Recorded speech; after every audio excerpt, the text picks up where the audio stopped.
Okay. All right. Good morning, good afternoon, good evening, ladies and gentlemen, mommies and daddies, brothers and sisters, friends and foes alike. You're welcome to the Vawulence Space. It's a beautiful Thursday evening from my side of the world. I hope you guys are having a great evening too. I hope you guys have enjoyed all the good music I've been playing for you guys. Um, for those that are wondering, asking me on TikTok, why you not saying anything is because this show is actually not a TikTok show, even though we'll be opening it for you guys on TikTok also to participate, but it's actually our show on X where we come out every Thursdays, 8 p.m. Nigerian time, and we host the biggest political space on X actually. It's called the Vawulence Space. So I'm trying to make sure that we are streaming it concurrently across different platforms right now. We are live on X. We are ground zero is X, and we're streaming across through TikTok to Facebook to YouTube to X video, just to see how we can carry everybody along. Because for us, is how can we expand the conversation beyond one platform? We can have multiple people tuned in, contributing to the conversation across different platforms, right? So thank you to all of you that have joined us already. I call you guys our first respondents. Whenever I start this show, I always have to start this by acknowledging your presence on this platform because honestly speaking, without you guys, the show will not go on, and without you guys, the show will not get the right atmosphere that we deserve to give it. So I just want to give a big shout out to every one of you already tuned in.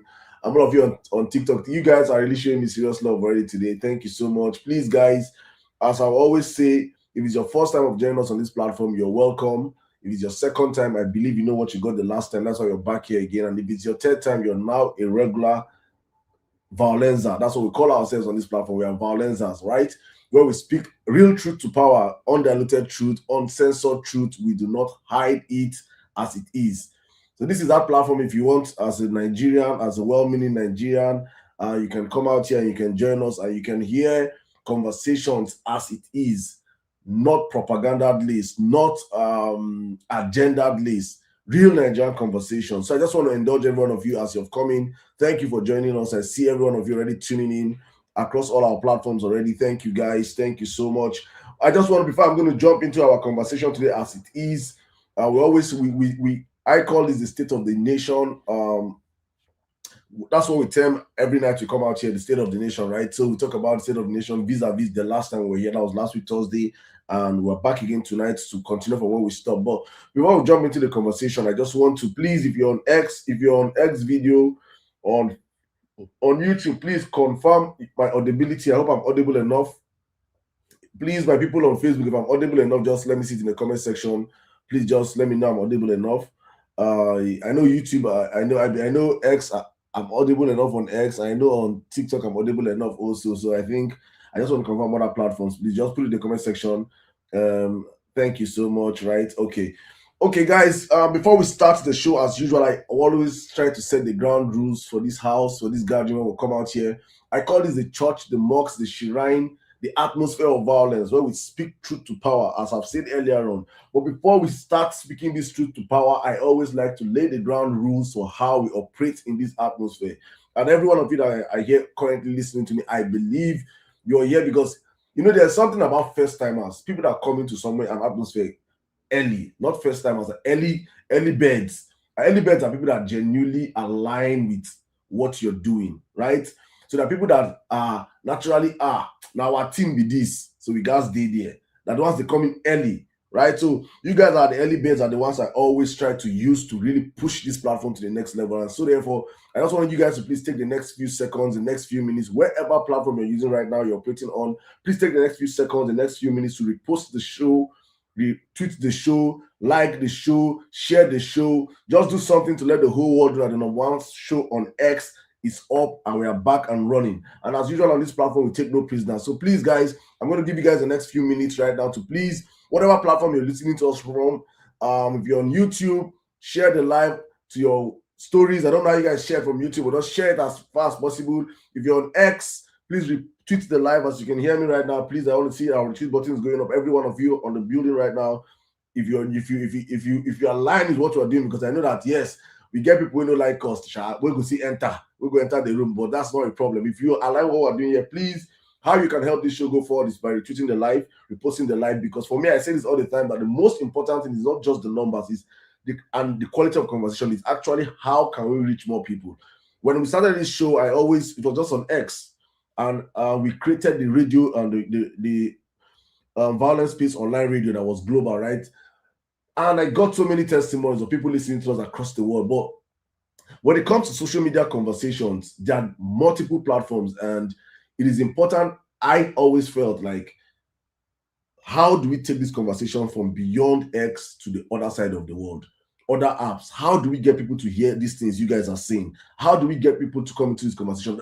There's always been a challenge to me. So I made it a point, a duty of myself, that okay, I will have to start growing other platforms, because I was just strictly on X all through the last election. I was never on Instagram, I was never on Facebook, I was never on TikTok. I was just, maybe just to do X. But when I saw this, the mantle is bigger than us just on X, right? X is like almost like an echo chamber. Everybody on X have an agenda, right? So you know what is good on X. Is like, it's like the cannon fodder for information in the world. So you know what you know where you want to stand. So, but on other platforms, then you see very naive Nigerians, right? So I'm like, okay, I have to get into these other platforms and see how we can grow. And by the grace of God, we are doing good numbers across all these other platforms. We are growing. We are taking the message that we have known on X, other part of the platforms, and people are resonating with the message. So for me, it's important that we keep on pushing. We keep on pushing this message. So please, guys, I just say this for you guys to be encouraged to also push and help us propagate the message to the next level. So if you're listening to us from any part on Facebook right now, please, let's share the live. I see you guys there, amazing people. I've created a very great family on Facebook, man. I never even say, I've been on X for the past since 2011, but I lost my handles because of how radical I used to be. APC people they reported I lost like 5 different handles when I started hosting this Vawulence Space on X. They were massively reporting me then. When they tried to bribe us, we refused to fall. They now resonated to attacking my accounts, and I lost like 5 of my. Once my account is getting like 15K, they will hack it. Once they were just taking down my accounts till I got to this one. So I started using this one again. This one has been a struggle to grow followers on this account. Is crazy. It's crazy, and I don't suffer for this Nigeria. I don't suffer for Nigeria. They're supposed to give me flowers for this country. They're supposed to give me flowers, so I don't try. I don't suffer. They have messed with my mental health in this country, I swear. But people will understand. But I got on Facebook late last year, I think. But I was not even posting my videos on Facebook. I was just posting a YouTube link on Facebook. I just let it not be that. If you can't search for Saddam on Facebook, Saddam will go there. And I just go enter Facebook, man. In the space of less than 8 months, so I don't get 100,000 followers on Facebook. It think they bust my brain. Facebookers are crazy. Before you get 100 followers for X, X now war. X is a war zone. But Facebook and TikTok, I just jumped into TikTok last year also, and boom.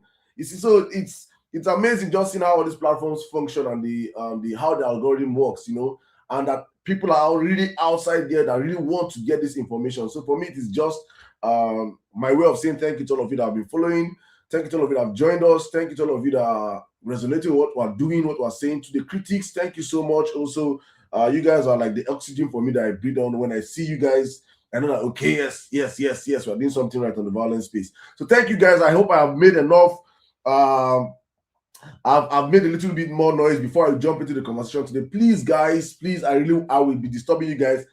Repost this live, share this live. Yesterday on the MS Saddam show was a very wonderful show. I had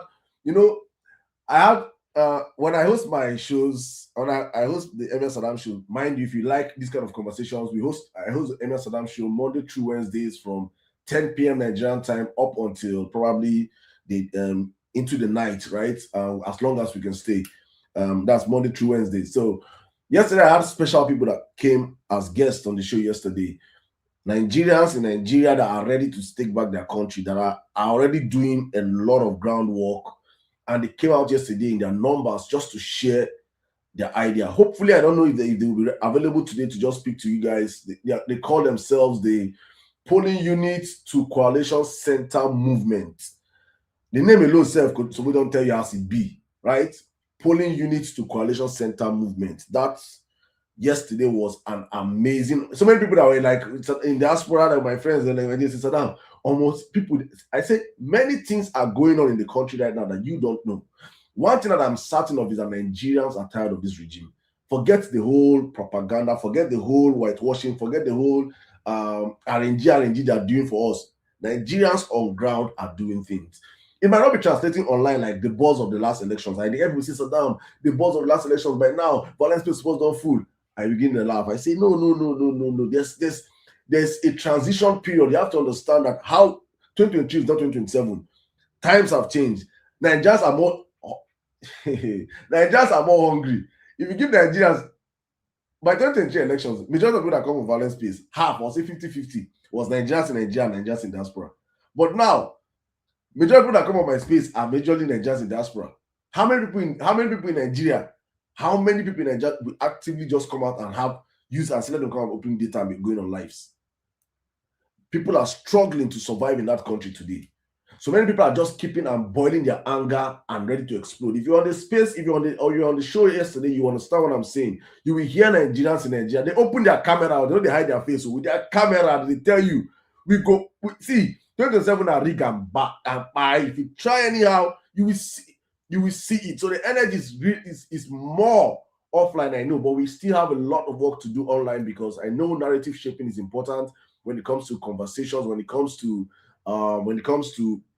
political conversations. Like I always say, to win any game, like they call politics a game, even I don't call it a game, I know it because it affects. There's a real life consequences to politics, unlike games like the World Cup. Now, Messi, we World Cup, it don't affect me anyhow. I ain't like angry for 24 hours. I don't move on. There is no real life consequences to these things. But politics, real life consequences is that when you eventually allow riffraffs, lunatics take over the asylum like we have today in the country, you have a country in free fall. That's what we're seeing today in our country. So we have to understand that politics, like many Nigerians have been programmed to believe, it is not a game. It is actually there are actually real life consequences to politics, and that's how we have to start reorientating people. So I'm saying this because, like in all games, inclusive of politics, now even though it's not a game, the first battle, the way they win the battle of all games is in the mind. It's a psychological warfare. When you win, it's like right now, you see, they are planning for Portable versus, what do they call him? I'm on Shine, and Mr. Algorithm, July 31st or so. Free promo for them because Algorithm is my guy. And they're training, you're seeing videos, you're seeing before fight, you see standoff, they'll have first standoff, few weeks later, you see them have second standoff, you see them talking to themselves, you see them bouncing back and forth. All these are psychological warfare happening at that point in time.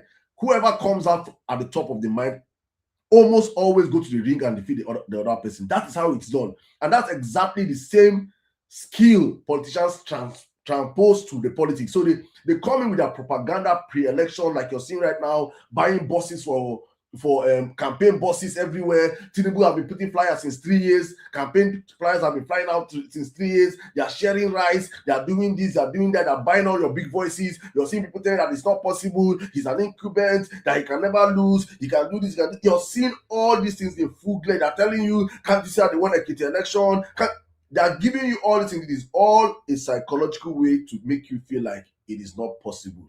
And when you get into that mind frame without really understanding what is at play, you already lost the battle before the battle itself. So for us, it is important. That is why we have to keep doing what we're doing, just to encourage Nigerians to understand that in this narrative shaping, you have to understand that the battle of warfare, the battle of information, we have to win it.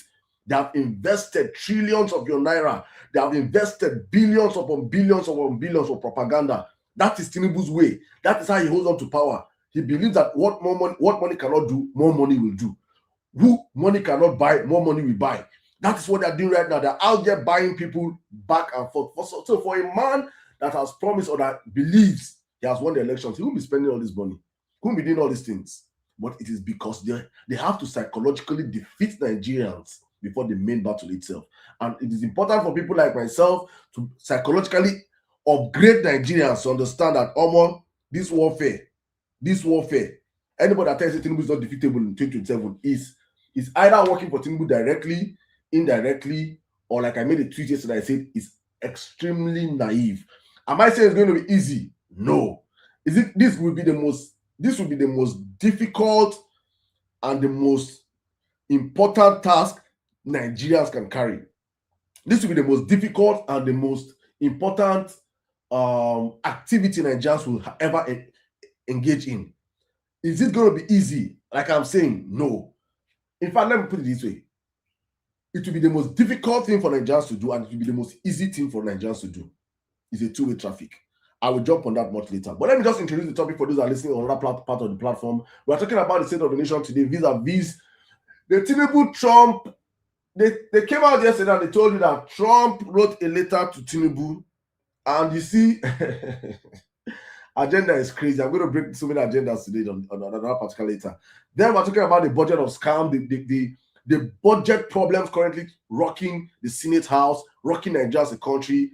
And also, we're going to end the topic today on the PVC drive. I'm just going to try and summarize and rush through these topics. And if you feel like you want to join the conversation or you want to talk on any of these topics, please feel free to request the mic as long as you are on Instagram. Not Instagram tonight. As long as you're on X and on TikTok. That's what we'll be taking pictures from today. But let me jump real quick into this Trump thing. You see, there are people that are on the side of the agenda people, right? There are different agendas. Right, I'm going to be very, very explicit in what I have to say today. There are people that have given up on the Nigerian story, on the Nigerian dream, and that Nigeria can work, or that Nigeria can be taken away from Tinubu. There are people that have lost their mind, believing that everything in Nigeria is influenced from abroad, that it is only a white man that will tell you people who can lead you, and if the white man does not do it, we cannot do it. You know, there are people that have lost their mind to that. It's I honestly cannot blame them. I can understand where they're coming from, right? Because if you follow the train and if you follow patterns in the country, this is what has always happened for so long, that real decisions that affect us as a people in our country are being orchestrated from the colonial masters, right? So whether you like it or not, that is the truth. And so therefore, they believe that 2027 will also be the same thing. So why should I stress myself? They are of that school of thought. That is good. There are people that are outrightly deceived to believe that Bola Tinubu is doing well. He is doing well. So therefore, he needs to come back. Right? And then there are people that are tired of the whole situation and believe that if we fight, if we work hard, the destiny of Nigeria is in our hands, that we can dictate and choose our leaders if we do the work. And I am of this school of thought. I'm not going to disparage any school of thought. Everybody legitimately have a reason why you feel the way you can feel, right? Or why you think the way you can think. But I also try and make sure that when I'm in this my school of thought, I do not get blindsided by events. Then I begin to act or seem or look like what I'm actually against. So Bola Tinubu's article has paid some people that are doing a good job in Washington, you know, lobbyists.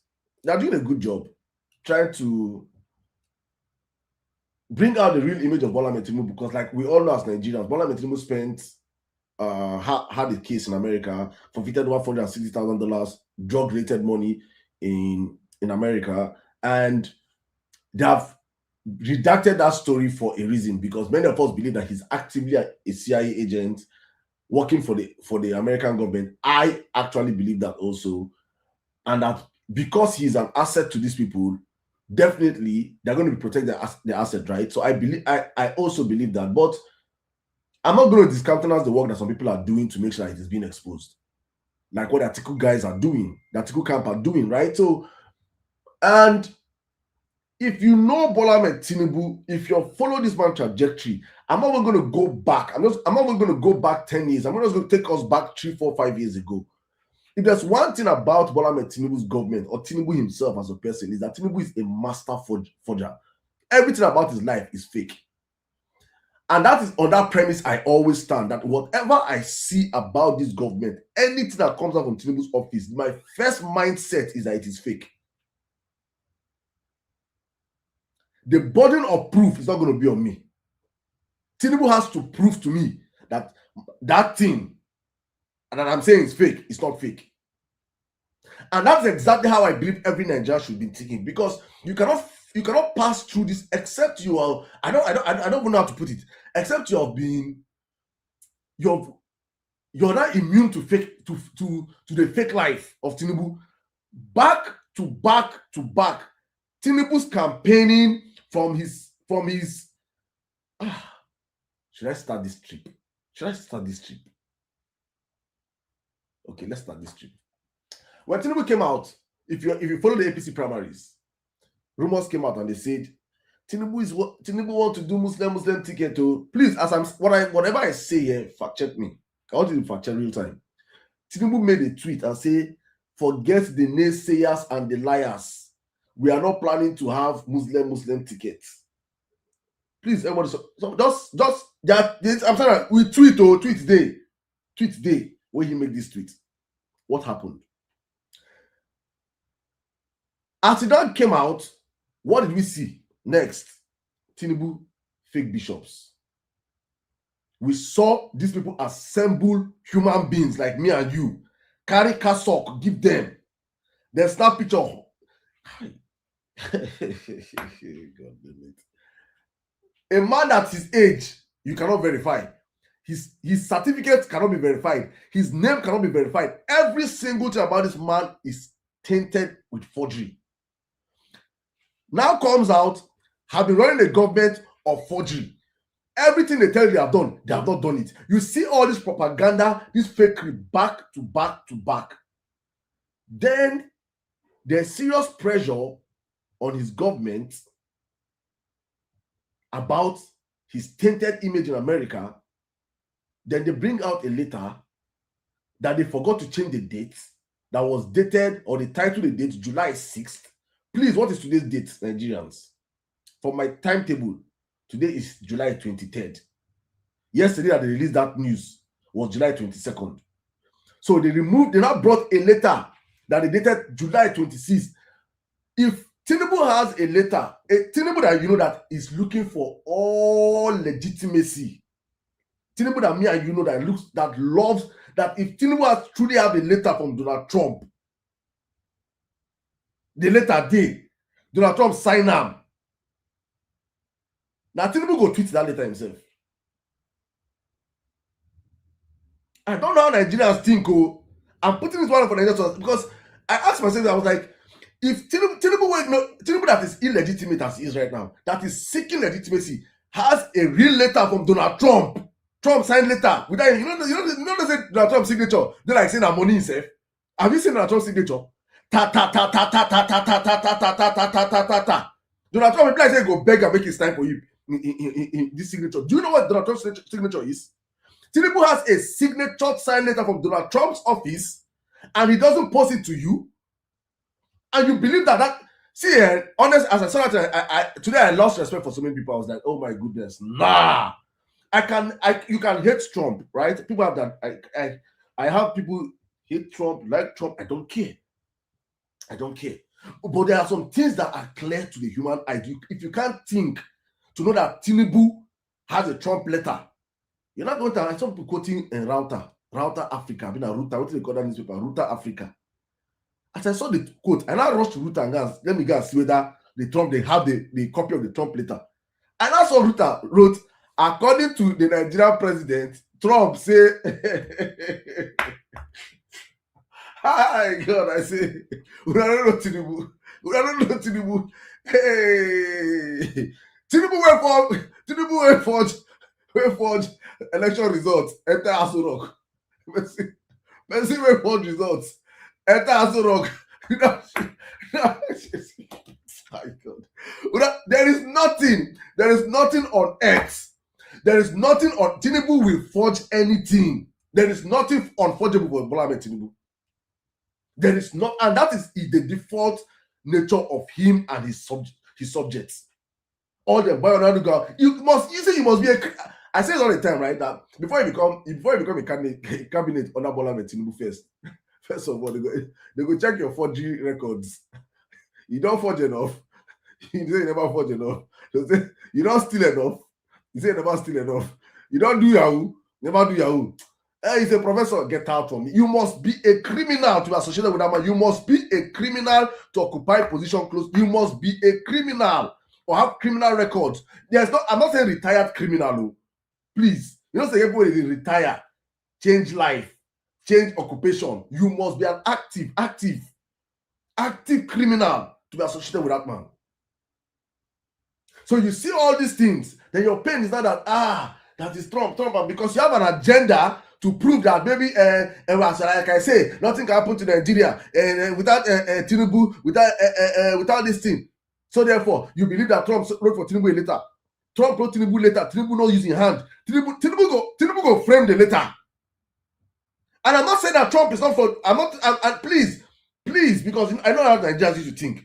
I know how many Nigerians think. Hey, Saddam is not supporting that Trump is. No, I remember when I was one of the few people when they opened space when Trump madness was happening in Nigeria. I opened the Vawulence Space. Our spaces are always recorded, and I told you people, I know these 3 schools of thoughts. I'm also telling people that this Trump is coming for his own agenda. Oh, don't put your hope on Trump. If you can remember on the Vawulence Space, please signify. I'm not that person I'll come out and say, I think from all angles of the conversation. So I don't take a position on things because I know that the platform I share or I have is a platform filled with different opinions. So when I come out, I try to balance my conversation. So I understand, but people are always of the angle, okay, because you hate this man. So therefore, anything that if it means you siding with Tinubu to achieve your own agenda, you achieve it. If it means I don't run that way.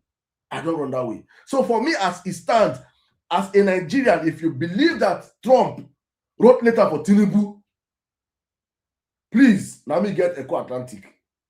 If you don't believe, let me get Eco Atlantic. But if you believe that Trump wrote letter for Tinubu, you are a hypocrite. Or something is wrong with you upstairs. Until Bola Tinubu brings out that letter and show Nigeria with Trump's signature on it, I stand to be corrected. I bet anything saying a lie, you know, write that letter. And that does not mean I'm saying that Trump is not for Tinubu or that they don't have business because Trump is a businessman. If you offer him Nigerian oil now, he will discard. That was what I said. That's what I said few months ago. I said if Tinubu offer Trump what he wants, Trump will close eye for 1 hour. So don't put your on Trump. I said it. I made videos about this. But it doesn't mean that Trump wrote Tinubu a letter. That one a lie. Now lie from the pit of hell. I hope that page has passed. If you say not true, please show me the letter. If you're sensible enough as a Nigerian, if you come out and argue with me and say, Saddam, if you cannot show me the letter, if you show me what is emanating from PBAT Media Center, where you say Center of Lamba, Limbo. Nothing when they come out for that center will be like. I'm not even sure say Tinubu will say they remove personal letters. I know sure say he know because their default status is lie. How can we lie to Nigerians today? Lie morning, lie afternoon, lie night. Tinubu self no say this one's not go lie for my head though. And as usual, Bayo and Anuga, that one will always echo what they're saying because they have to save face. So please, I'm putting this out there for Nigerians to know. Let nobody deceive you. Let nobody, you don't use another person's agenda and let it feel like say, there is no letter written from Trump to Tinubu. Now fake news. Anywhere you see, tell them to show you the original letter. If there's no original letter, now lie. Because if Tinubu, it's just like Tinubu, it says Tinubu will walk up. Tinubu don't show you. Tinubu don't show you medal. Tinubu can't show you AI picture. Say you will walk up. What? Please. Tinubu would have framed that letter and put it in Aso Rock. You go frame him. Snap picture with him. Meaning the world see. You see him? Nobody talk say Tinubu na this, Tinubu na that. But I don't see him. Let's move on from that, please, guys. All right, let me just play a very short video before we run on. Oh my goodness. I have to play this video, guys. Guys on YouTube and YouTube and X video, please, you have to bear with me. I have to play a quick video. This video has to be played right now. Just 4 minutes, please. Guys, listen to this video, please.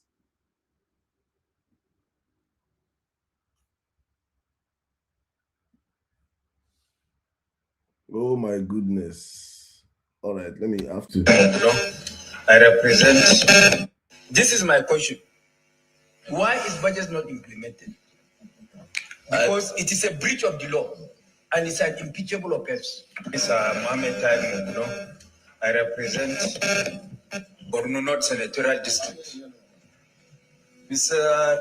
Honorable Minister, I've listened carefully to your brief and the very beautiful figures that you have read out to implement the budget. Where are these revenue going to? If the budget, for example, 2025 budget has not been implemented, and we have to roll over 70% of 2025 to 2026, and that with the promise that 30% will be implemented before March. Up to March, even 30% was not implemented. National Assembly has to extend the lifespan of the budget up to September to allow government to implement just 30% component of 2025 budget. The issue of 2026 have not arisen completely, has not arisen. Has not even started up initial. It has not even arisen. So don't you think is it not contradictory? Or where are these revenues going to the extent that the budget is not being implemented? It is through the implementation of the budget that dividends of democracy is being brought to the doorsteps of the people.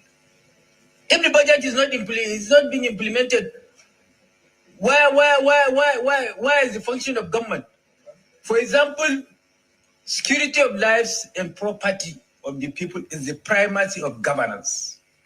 All the security agencies that we have been interacting with them, they are reporting to us that they have received zero allocation in terms of their capital. Where are these monies going to? This is my question. Why is budget not implemented? Because it is a breach of the law and it's an impeachable offense. Then about 3.7 trillion naira was received last month, and only 2 trillion naira was disbursed to the 3 tiers of government. About 1.7 trillion was retained. Why? Why is it that 1.7 trillion was retained? Why not disburse all the 3.7 trillion to the 3 tiers of government? This is my question. Thank you. Particularly foreign loans.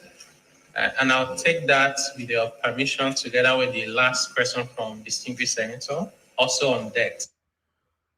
All right, before you start lying to me, I don't want to hear any lies from these people's mouths. All people do is lie, Mohammed. I don't even know why I don't even give Lai Mohammed position for this cabinet.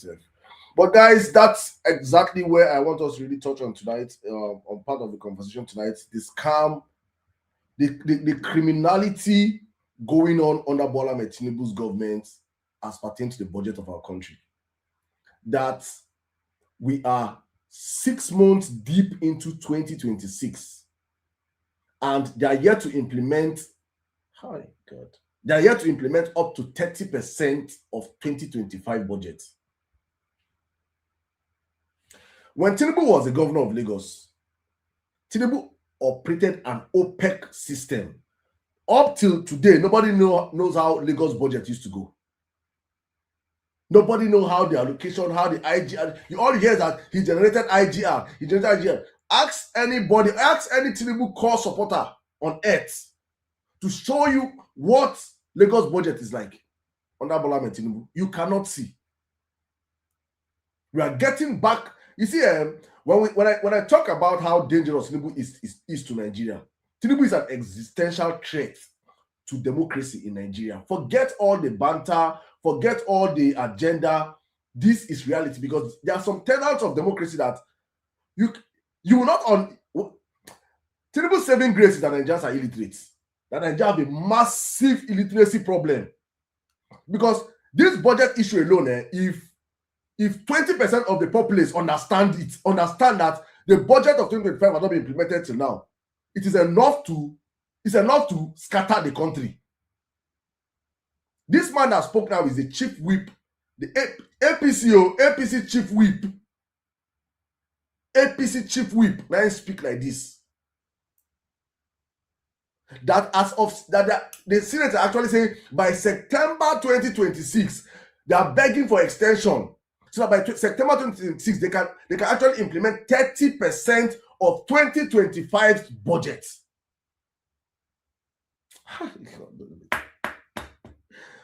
See, Nigerians really need to understand what we have found ourselves up against. And then that boils down to the fact that in democracy, there are meant to be three arms of government: the executive, the legislative, and the judiciary, that all hold themselves accountable, right? The executive's high-handedness is checkmated by the legislators. And if there's anything that happens, the legislators can say, "Okay, no, it's not supposed to be like this. You can be impeached." No president. President is not kingship. It's not kingship. It's not kingship. I'm going to find on that video real quick now, please, so you guys understand. You guys understand one more time the kind of person Bola Ahmed Tinubu is. Just real quick, please. Just real quick. Let me find this video and play it real quick, so you guys, so that when we say what we're saying, people understand. It is not like it is banter. We don't like. You don't like him. You don't like him. No. Presidency is not kingship. If you do anyhow as a president, the country, the House of Rep members are met. The House of Rep, the Senate are there to checkmate you and say no. But when you have a dundee, when you have a servant, a crook like a Akpabio as the Senate president, what do you expect in the Senate House? Whatever the presidency say goes. Let me play this video for Nigerians to understand the kind of president Tinubu is. Please listen. Security.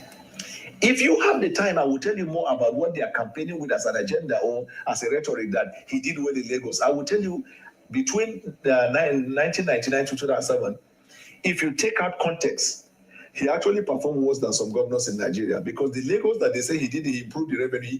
He only collected tax. All the infrastructure needed for a state or in fact a country to develop was on ground. Lagos used to be the Nigerian national capital. Before Nigeria was formed, Lagos was a colony. You have all the infrastructure for economic development. As what you didn't establish them. There was seaport, there was airport, you have commercial activities, all the embassies are there. So transaction with foreign envoys is in Lagos. All the hotels are there, headquartered in Lagos. All the banks are headquartered in Lagos. All security apparatus, every facility and infrastructure for economic development was in Lagos. He didn't bring them. Asiwaju did not invite or introduce or brought to Lagos any serious foreign investor or domestic investor. And these revenues we are talking about that they claim he has generated, we are on. It's just that the government didn't have the infrastructure in collecting those. So what he did throughout this period was to collect tax. That's what they claim by revenue. And even then, the reason he did that was because the company that was collecting the tax, the company is allegedly traceable to him. So if you pick a man on the street and you tell him, I want you to collect tax in a given area, your percentage is 30%, he will be optimal. He will be highly effective. This is the summary. But let me tell you what he did in Lagos. One, he attempted to destroy democracy. He wanted to introduce what we call monarchical democracy. Please, Nigerians, listen to this again. I beg you. The company is allegedly traceable to him. So if you pick a man on the street and you tell him, I want you to collect tax in a given area, your percentage is 30%, he will be optimal. He will be highly effective. This is the summary. But let me tell you what he did in Lagos. I beg, listen to what he did in Lagos, please. One, he attempted to destroy democracy. He wanted to introduce what we call monarchical democracy, a democracy that is not reflected by the will and wishes of the people, but reflected by the choice of a man, and people should run around it. He introduced the concept in politics in Nigeria that we call take the queue, follow the queue. He was the only governor in Nigeria that during the period of 7 years, he has had to impeach his deputy governors 3 times. and change them. He's the only politician in Nigeria that nobody wins under his tutelage unless the person is chained or positioned by him. You don't win by the popularity that you carry or because you have idea, but whether he has approved you. That is one. Two, the House of Assembly in Lagos throughout its period never had the independence. Please, Nigerians, listen to this again. I'm playing this again for a reason. Please listen to this, whether it's happening in your country now or not. Please listen. You have idea, but whether he has approved you. That is one. Two, the House of Assembly in Lagos throughout its period never had the independence. This is a man who say he promotes democracy. Never had independence. In fact, when allegedly the drug conviction in Chicago was alleged, to have, happened, and then Gani Fawemi was all over the place that he should be checked, he should be probed, he should be prosecuted. The House of Assembly sat down. They had no business doing that. They said they cleared him. That they did a finding and they cleared it. On what premise? The same Festus Keyamo, who is his spokesman now, went to court around the time to challenge the decision of the House of Assembly. Do I now detour to tell you about Festus Keyamo and Lalong? I was in APC when I was canvassing for vote for Asiwaju. Lalong was doing Amechi, Festus Keyamo was doing Amechi. All the negative narrative that is built in the air against Asiwaju were pushed by Festus Keyamo. They don't believe in Asiwaju. They are just there on contract. Festus Keyamo was the one that peddled the idea that Asiwaju had Pakistan. Festus Keyamo was. Let me stop here because I'm not here for all these other long talk. Right? Let me just pause here for now. Let me pause here on that video. It's a 9 minutes video. I'm not going to waste you guys' time on 9 minutes saying this. This is actually the late Daniel Bwala speaking, right? When he was alive, before he passed on to the great beyond. What people are seeing is Daniel Diara, the Ara, and the scene. Daniel Bwala don't buy. This is an obituary picture, the trend everywhere for Nigeria. Everywhere you see Daniel Bwala, rest in peace, rest in peace, rest in peace. But this one with the scene Daniel Diara. Now Diara be this. That is Asiwaju for you. Everything you hear this man said about this man prior to him becoming president is what you're seeing right now. A House of Representatives that was not independent. The same thing right now, the legislative arm of government is not independent. You walk into the room and you hear, on your mandate we shall stand. Akpabio is standing on the mandate. I don't even know who the Speaker of the House is. I don't even know who that one is. I don't know his name. I don't know how that one look. Everything right now is working for one man's selfish agenda and ambition. Exactly what this man said 3 years ago about Bola Ahmed Tinubu. About 4 years ago about Bola Ahmed Tinubu. We are seeing it right now in real time.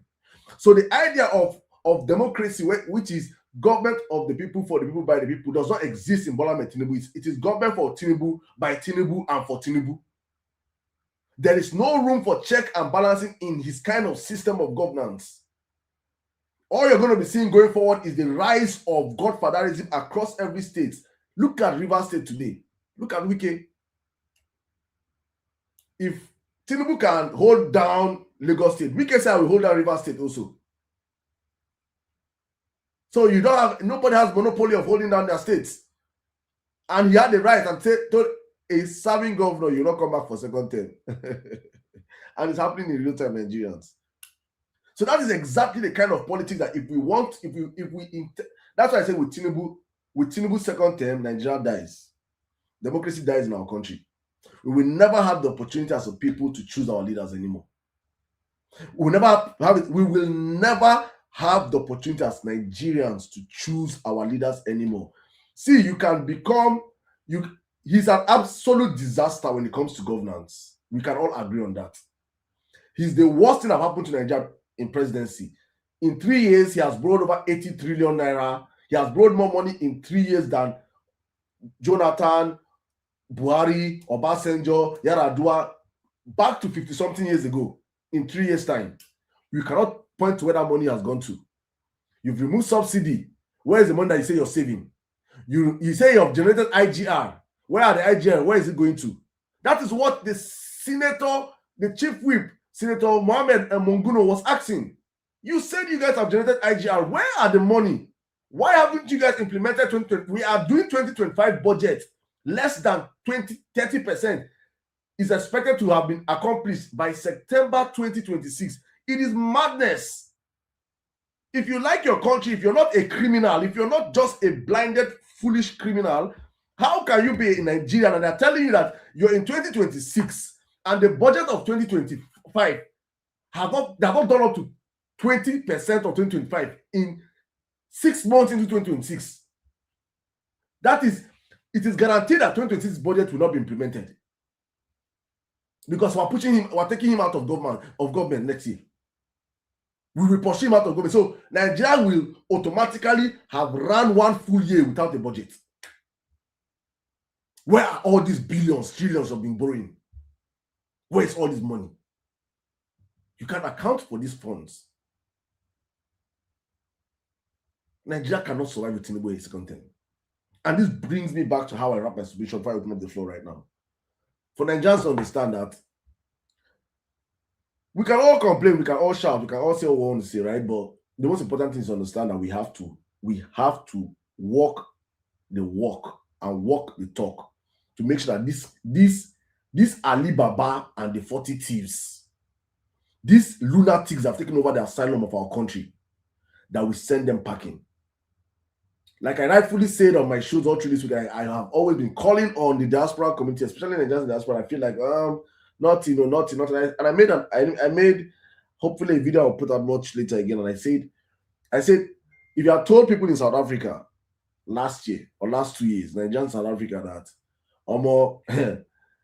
things go up, you go something go happen, or you go enter airpiece, so they go back to Nigeria, they say, something waiting the Chris. My paper is complete now. I'm a taxpayer. I have shops. I have businesses. I employ South Africans. I do this. I do that. I am this. I am that. I'm big. I'm this.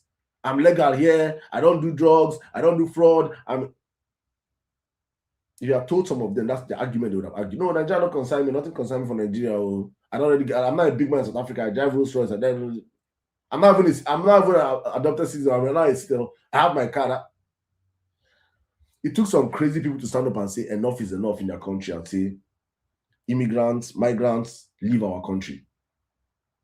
And whether you're seeing it or you're pretending not to see it, there's a rise in far-right activities across the world, not just in South Africa. It is happening from America to Canada to UK to Europe to every part of the Western world. The far-rights are rising. They might not be as loud as South Africans today, but one day is guaranteed that one day,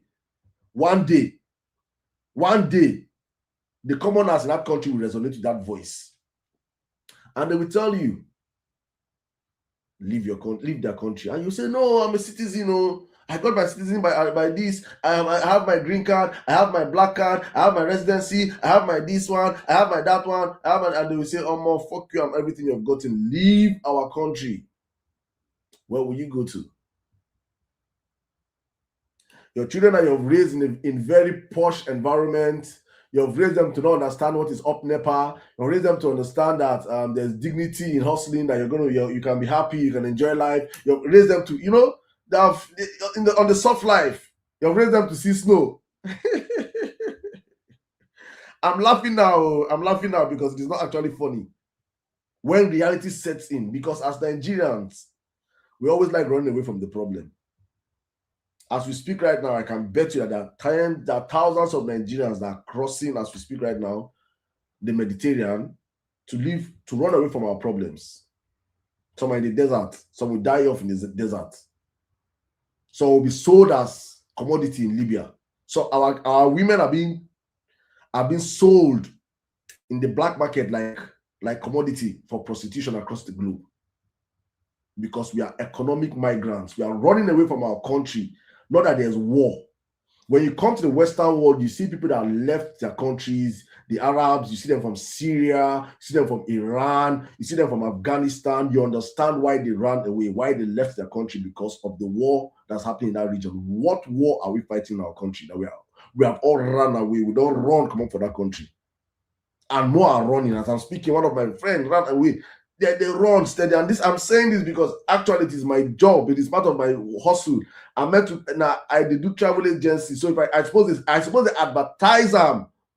But when I come out, I say the shame they catch me, because I see how I see people, directors of firms, top businessmen and the rest are running away from Nigeria to come and start their masters in their 50s, in their 60s. People that should be thinking about retiring are running away to come and become cleaners in another man's land. For how long will this continue as Nigerians? And it just boils down to what I've been saying for so long: bad governance, bad governance, bad governance. I hope we don't wake up one day and see this rise in South Africa and think if it can happen in South Africa, it can happen everywhere. Don't push it. Don't push it. They don't care whether you give your children there, your children. No. But citizen by birth, you're not. You have where you're from. How do you treat yourself where you're from? How do you go back to where you're from? That's what you'll be asking yourself. How is there a flight? Please let me just go so you survive life. So that is why I'm pushing Nigerians to understand. Please don't think that you're immune from Nigeria. You're not immune from it. If you like have black passport, your name will cast you. Essentially, you go change your name. You go change your whole name. You change your even when you change your name, some people in the area will remember when you come to the country, go see cast you. When the chips are down, they'll remind you where you're from. Where do you want to come back to? To a country infested by bandits that you can be landing in the airport, and from the airport, if they carry you, you will begin to pay ransom from that day where you land. That's the reality in Nigeria. Today, we thank God, you see flights, Enugu Air, where skid off, where for don't crash, on a live over 60-something people or so on board. If you can't check that flight, now you can see that flight is not airworthy. But because we're in a country whereby there are no checks and balance, there are no regulation on anything. You hear people that only for Nigeria, flights they crash. That's you always hear stupid people come with stupid defense to this stupidity happening in our country. So for us going forward, it's me to just tell Nigerians, please, if you've not gotten your PVC or listening to my voice, this should just be a motivating factor for you. And if you're in diaspora, you're immune from so far so good, you're currently immune from the situation of the country. Please, it is South Africa today. It could be UK tomorrow. It could be Canada next tomorrow. Please push your people back home to go get their PVCs. We are at the last week. This is the last stretch. I think this is the last week of the PVC drive. So we are at the last week. So please, guys, push as much as possible. Let's get people to get their PVCs. And with that, I say welcome to the Emir Saddam Vawulence Space show. Sorry. Welcome to the Vawulence Space show tonight, guys. Thank you so much. I'm always on the Emir Saddam show. And I feel like I'm on one tonight. But thank you so much, guys.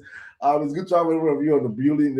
I'm going to open up the floor right now. I'm going to bring in my brother. Well, meaning, if you can hear me, please just activate your mic and let me know if you. I don't know because. Yeah, can you hear me? Oh, perfectly, my brother. Perfectly. Welcome. Good evening. All right. Good evening, Emir Saddam. Good evening to everybody on the space. On X, on Vawulence Space, or those listening from X video, or those listening from TikTok. Or those listening from Facebook or perhaps Instagram. You're not sending Ronu bandits to food by space. I'm beginning to almost forget the platforms where at least one person will be listening from, right? I saw a couple of persons. I was just on TikTok. I've been going up and down TikTok. I saw a couple of persons listening. So big shout out to everybody. Welcome to Thursday's Vawulence Space. And as usual, we try to take speakers from here on X. And every now and then, breeze to Saddam. I won't tell this thing before. You are highly indicted. You be like someone they play music now the back of the speaker and they give us for X. Because for X now the noise of the sound going remain for TikTok now we dey hear for X. So not allow us go to protest for X. Yeah. So the sound of the music on TikTok is very clear. Why on here it's almost as if it's when back then when we use that red, blue, and red, yellow, and those 3 TV chords where one no enter where we like say the hear only voice, not the hear instrumental, or the only instrumental, not the hear voice. So, anyways, that's like a feedback. So I mean, welcome to everybody. Big shout out to everybody on the X space. I've not allowed people specifically for a long time. I think I saw Ladipo on the space, and when I saw my shot, I said, "Oh, Ladipo." Like Saddam was saying. A couple of persons will eventually, find their way home and begin to see it. I can see a couple of Omega X, Ifrani, Peter Villasborn, Rita, Inem, Belele, Smart Ballots, I can see you, SIM card, Guru, Mr. Jacob. That's the problem to call these people when there's too many for the space. I mean, there are so many persons. I just thought that I start calling to take me a long time. So big shout out to everybody on the space, and big shout out to everybody on the live on TikTok or whatever. I'll just remind you again, right? This one part, I really wish I don't have to remind people about it, like having to repost the space. I checked earlier, we were about over like 200 on the space-ish. That's on X space alone now. And I saw we had just about 50 reposts of the space. Please, in case if you forgot, I mean, I'm getting some other person that have not done it, just don't want to do it, and that's absolutely fine. But in case of those that forgot, so I'm just reminding, in case if you forgot that you are supposed to share the space, or on TikTok, if you forgot you are supposed to share the live or your stories and everywhere you can, and like the live as well. Please, this is me reminding you. So for those of you that just joined the space halfway, do well to repost the space, share it on your timeline. Let's see how we can get people in here. Like I always say, I'm more interested in, and if it's just one person that comes to this space and listens and catches the fire and moves with it, for me it's satisfactory, right? It's one person at a time, but it would be good if you can touch more people. So you might not be able to come up to speak. You might not. I mean, earlier you might not even believe whatever is possible. Like Salam was saying earlier, and I'll come to that pretty much my submission. You might not believe that maybe it's possible to do this task of kicking out the all progressive criminals or all political criminals from our political system. But yeah, even if you don't believe, fine. Like whatever is in your thought is fine. But I don't think that should stop you from reposting the space and just say, well, I don't kill it, but it's fine if any other person in my TL sees the space and coming out and decide to join. It's not my business. I don't care. Like, it's totally welcome. So please do well to repost the space. So again, welcome to everybody. This week, or like between this week, within last week and this week, I was trying to make a resolution in my mind to say, matter of fact, because I was thinking about, maybe in the coming weeks, not now, maybe not called me, in the coming weeks, just to expand the space hosting horizon. I was just thinking maybe on Friday, Saturdays, or Sunday, one of the days. I'm not even so sure. Depends on my time. I was just thinking, I wanted to start hosting a space that would be significantly focusing on pretty much 2027 election, like practical things that we need, that needs to be done, that strategies that can be discussed openly, and ones that cannot be discussed openly. You can say, okay, do we have to go behind camera? Do we have to have Google Meets or Zoom meetings to discuss it? But I just felt like, it was a strong nudge, right? I felt like, there's a lot of conversations that go on as to what APC is doing, what Tinubu is doing, and what Tinubu has the ability and potential to do. And those conversations for me are very important. But I think I just kind of picked myself to say, beyond these conversations, the actions that needs to follow it, how much we need to talk about it. So that's why I kind of just said myself that I want to probably measure how less, especially outside violence, because violence is a space, that educative space. So it may not be able to focus on that. But outside violence space, I want to see how I can focus on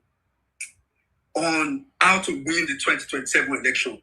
So, which is why whenever topics like PDC is here, it gives me an opportunity to talk about it. So that would be the crux of my submission on the space. But just to touch other topics, Saddam already did justice to the Trump fake letter, right? And like I tweeted earlier, and I hope a lot of people kind of. I don't think it counts for much, but I feel like it's something we're trying. It doesn't cost more. Tweeting, we don't pay to tweet, right? So I tweeted and I tagged the portals and all those accounts to see.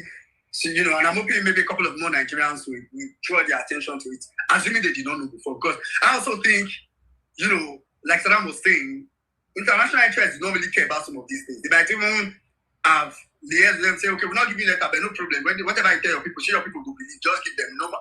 Like, there's all that, right? So there's a lot of nuance to these things. And, but one thing is certain, like the conclusion of the matter is that like Saddam said, if Tinubu had a letter signed by Trump, come on, you don't need half of a brain to know that. You don't need half. God has said, go let you know, say, if Tinubu has a letter signed by Trump himself, that is we go down hear what for this space.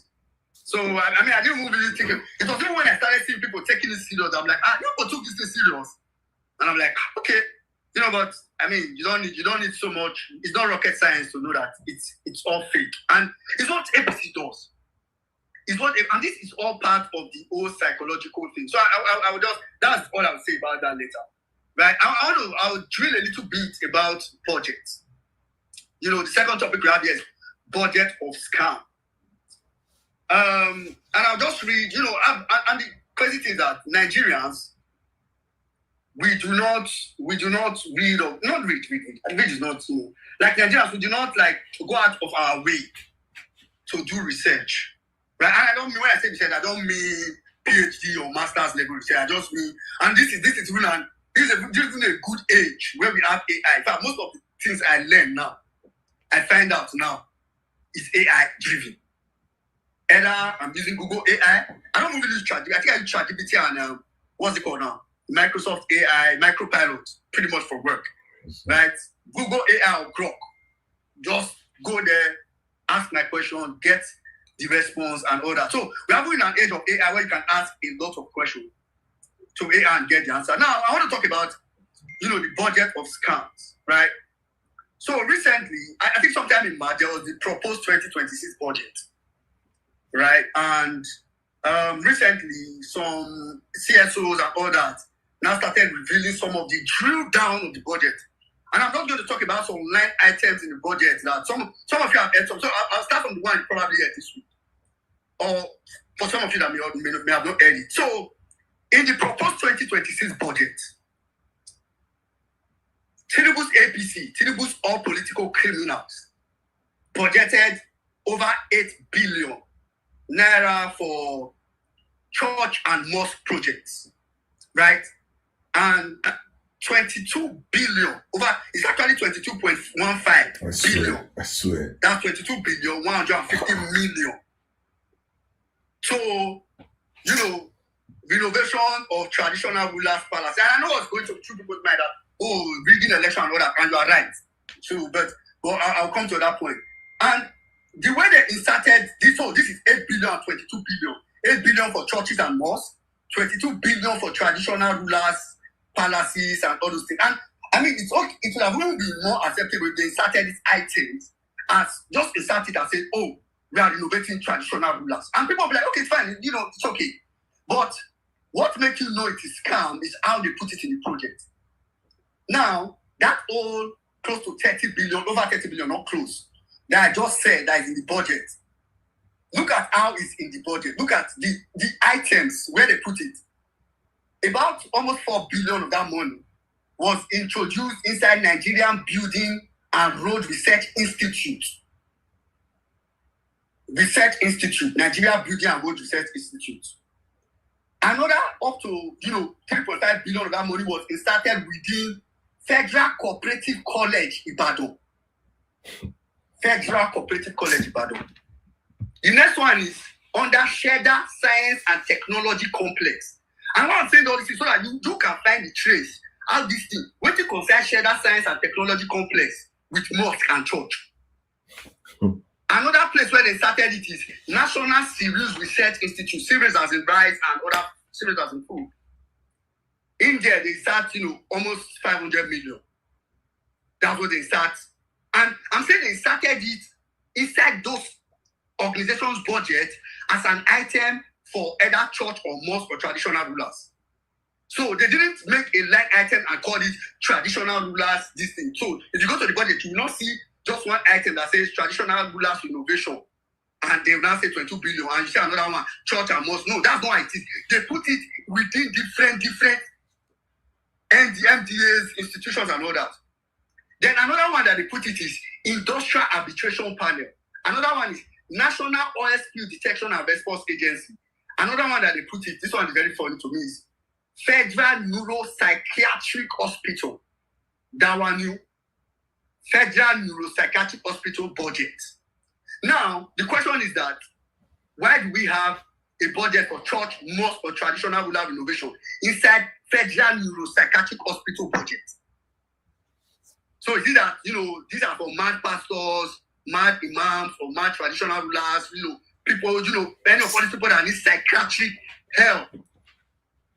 So, and if you drill further, it is sickening, right? If you don't like, because the way I use AI is I speak to AI and just say, give me some more details about this. And I went and say, how was this item inserted? And things you see is like 1 billion for the provision and distribution of musical equipment and cultural equipment for churches. So the president is now into buying musical equipment for churches worth 1 billion naira. And when I'm saying this thing so that people will, because some people tend to, I listen to some people on Space that maybe are genuinely, I don't think it's genuine anyway, but let me assume it's genuinely, come to say, oh, but this administration is doing policies, doing whatever, look like whatever. Not to, I don't want to say something because I feel like I might derail the space by saying it. I'll just leave it.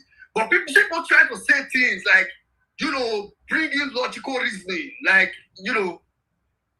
I'm so tempted.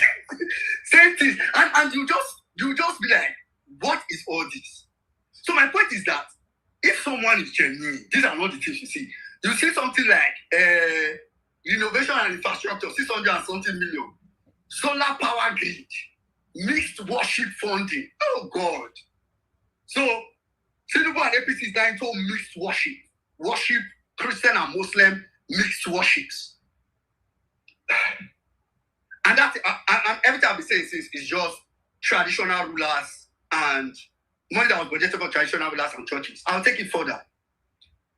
Taking it further means within the 2026 budget. So there's a line item that's usually on the budget that is usually called service-wide vote. Right? They usually call it like contingency fund. It's usually in most budgets. For example, in the 2025 budget, this particular money was around 638 billion naira.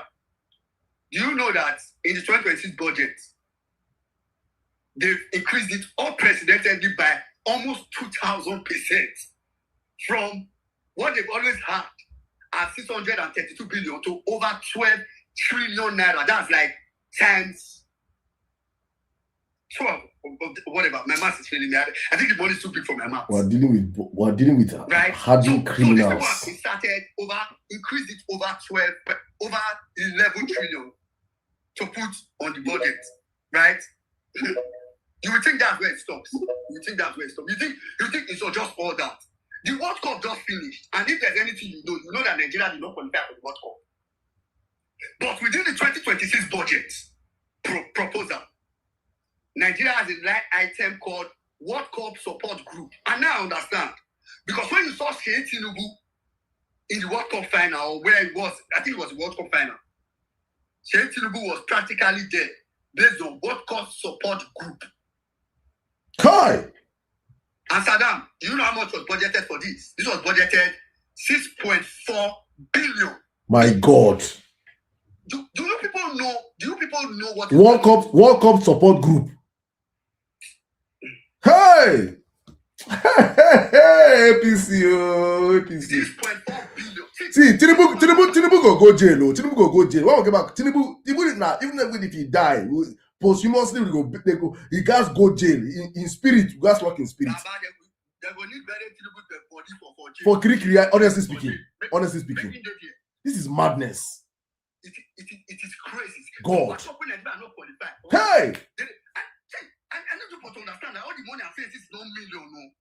So you don't think I'm saying million, I'm saying billion. For those of you that don't know what billion looks like, for those of you that don't know what billion looks like, billion is that money that has 9 zeros. So when I don't say 6 billion, I mean 6 and 9 zeros. Because some of you tend to mistake million for billion.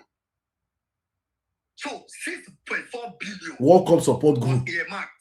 How do people that support these people? How do people live? Then God, I beg. As if that was not enough. And this is just what I asked AI to give me just highlight. highlights. I'm not saying give me deep because I cannot go into details, right? Then for presidential logistics, what was budgeted is 284 billion. Hey. 284 billion for presidential air fleet combined with National Forest Guard operations. 284 billion. Air fleets. If you remember, the prof that came on Saddam Live the other day he talked a lot about air fleet, and he gave an example. He said in Canada that Canada has one of the biggest producing industry that produces air fleets. But the Prime Minister of Canada does not have a private jet. The Prime Minister of Canada, but our president, we have over 5. I don't even know how many numbers again. I stopped keeping count. 13 private jets in our 13 presidential fleets. And people think, you know, we are in the country. People think we are in the country. Now, on the topic of budget, the last item I want to talk about, which I don't know how this conversation skipped the internet. Like, I don't know if it skipped the internet or just, and I know what's happening. So I won't blame Nigerians, to be honest, because it happens to me all before. I think APC has successfully gotten us to a point where, you know that 2 years ago, not 2 years now, do you know that in 2014, if we hear that one politician, like if we hear 1 billion somewhere inside one money, and I used to say that back then, now leak, now we get, now leak within the year corruption. In 2014, during PDP, now leak, with the year corruption leak, you go see one person leak. One man would have got it and say, this person collects 2 billion, 3 billion, the whole Nigeria could shake. If you say one politician, 3 billion, everywhere could shake. Your country would shake. Leak. But now, APC puts it boldly in budget item, boldly, like in your face. Like, you know, what can you do? They put it boldly in budget items. And as if that's not enough, they now put it in billions anyhow. As if, you know what they provoke me? So what they've successfully done is to numb Nigeria. So, you know, if you've seen someone stealing 5 billion so much, if you lie 5 billion, like it's normal now, normal thing when they steal, you get used to it. You know? So APC, just the same thing they've done with insecurity and terrorism, where now people die. In 2013, if you hear that 5 people die in a car accident, I'm talking on TikTok, sorry. If you hear that 5 people were unalived in a car accident, everybody shake. Come go to enter people body. If you tell your mama, you say, you know, feel not talk that day. But now, we can walk past a news that says 40 people unalived in so state. 50 people unalived. So it's a mechanism. It's a mechanism that APC have used to literally wipe our head. I don't know how to put it. And I'm not saying just you listen. I mean everyone for because it just. So I've tried it before. I said sometimes I have to pinch myself intentionally. I say no. Don't think this thing is normal. This thing is not normal. Don't think because you've been seeing budgeted billion. Now you now think 6 billion for World Cup support group is normal. It's not normal. So I have to literally I'm intentional about it. Like, and I'm encouraging you to say, if you are not intentional about this, you get used to it too. You will get used to it. Now, the last time I talked about on budget, right? I talked about PDC and local of the states. Is a news that came out, became more louder recently. And I posted it. The first time I ever saw it was, you know, I saw a news about it, and I saw one big brother, Chukiti, talk about it. Now, some of these people, because Saddam said it in the submission about subsidy. But do you guys know? I'm sure some of you know. Maybe you just thought it's okay. Do you guys know that between 2015 to 2023, basically throughout Buhari's, and don't take my word for it, I've told you, you don't need to do deep research. If you go to Google and you type anything I'm saying, just type it, then click AI mode. It will not give you AI summary. So I'm not saying go and be looking for article up and down. Just do this thing I'm saying. Don't listen to me. Because when I first heard this news, I thought it was not possible. To be honest, I thought it was fabricated. So I needed to go and do a deeper research. I thought it was fabricated. Between 2015 and 2023, throughout Buhari's 8 years, Buhari is said to have spent. I'm coming. About 11 billion right? Sorry, what am I saying? 11 billion. Sorry, 11 trillion. Buhari said to have spent 11. I want to hear about 11 trillion on fuel subsidy over his 8 years tenure. Approximately 11 trillion naira on fuel subsidy.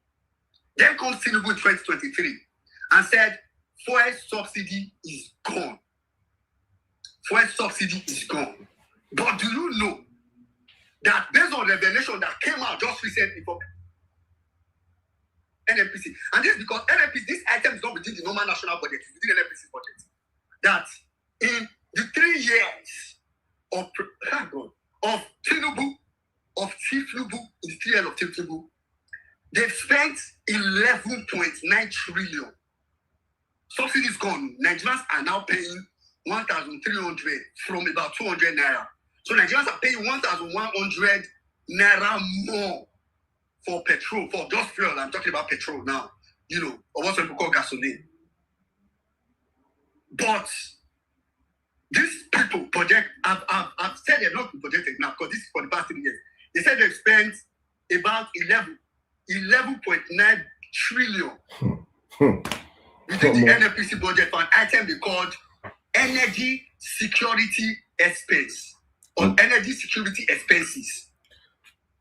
Energy security expenses. Now, God be save us from APC. What they said energy security expenses. I swear. God be save us from this party. The NNPC said that this is a cost.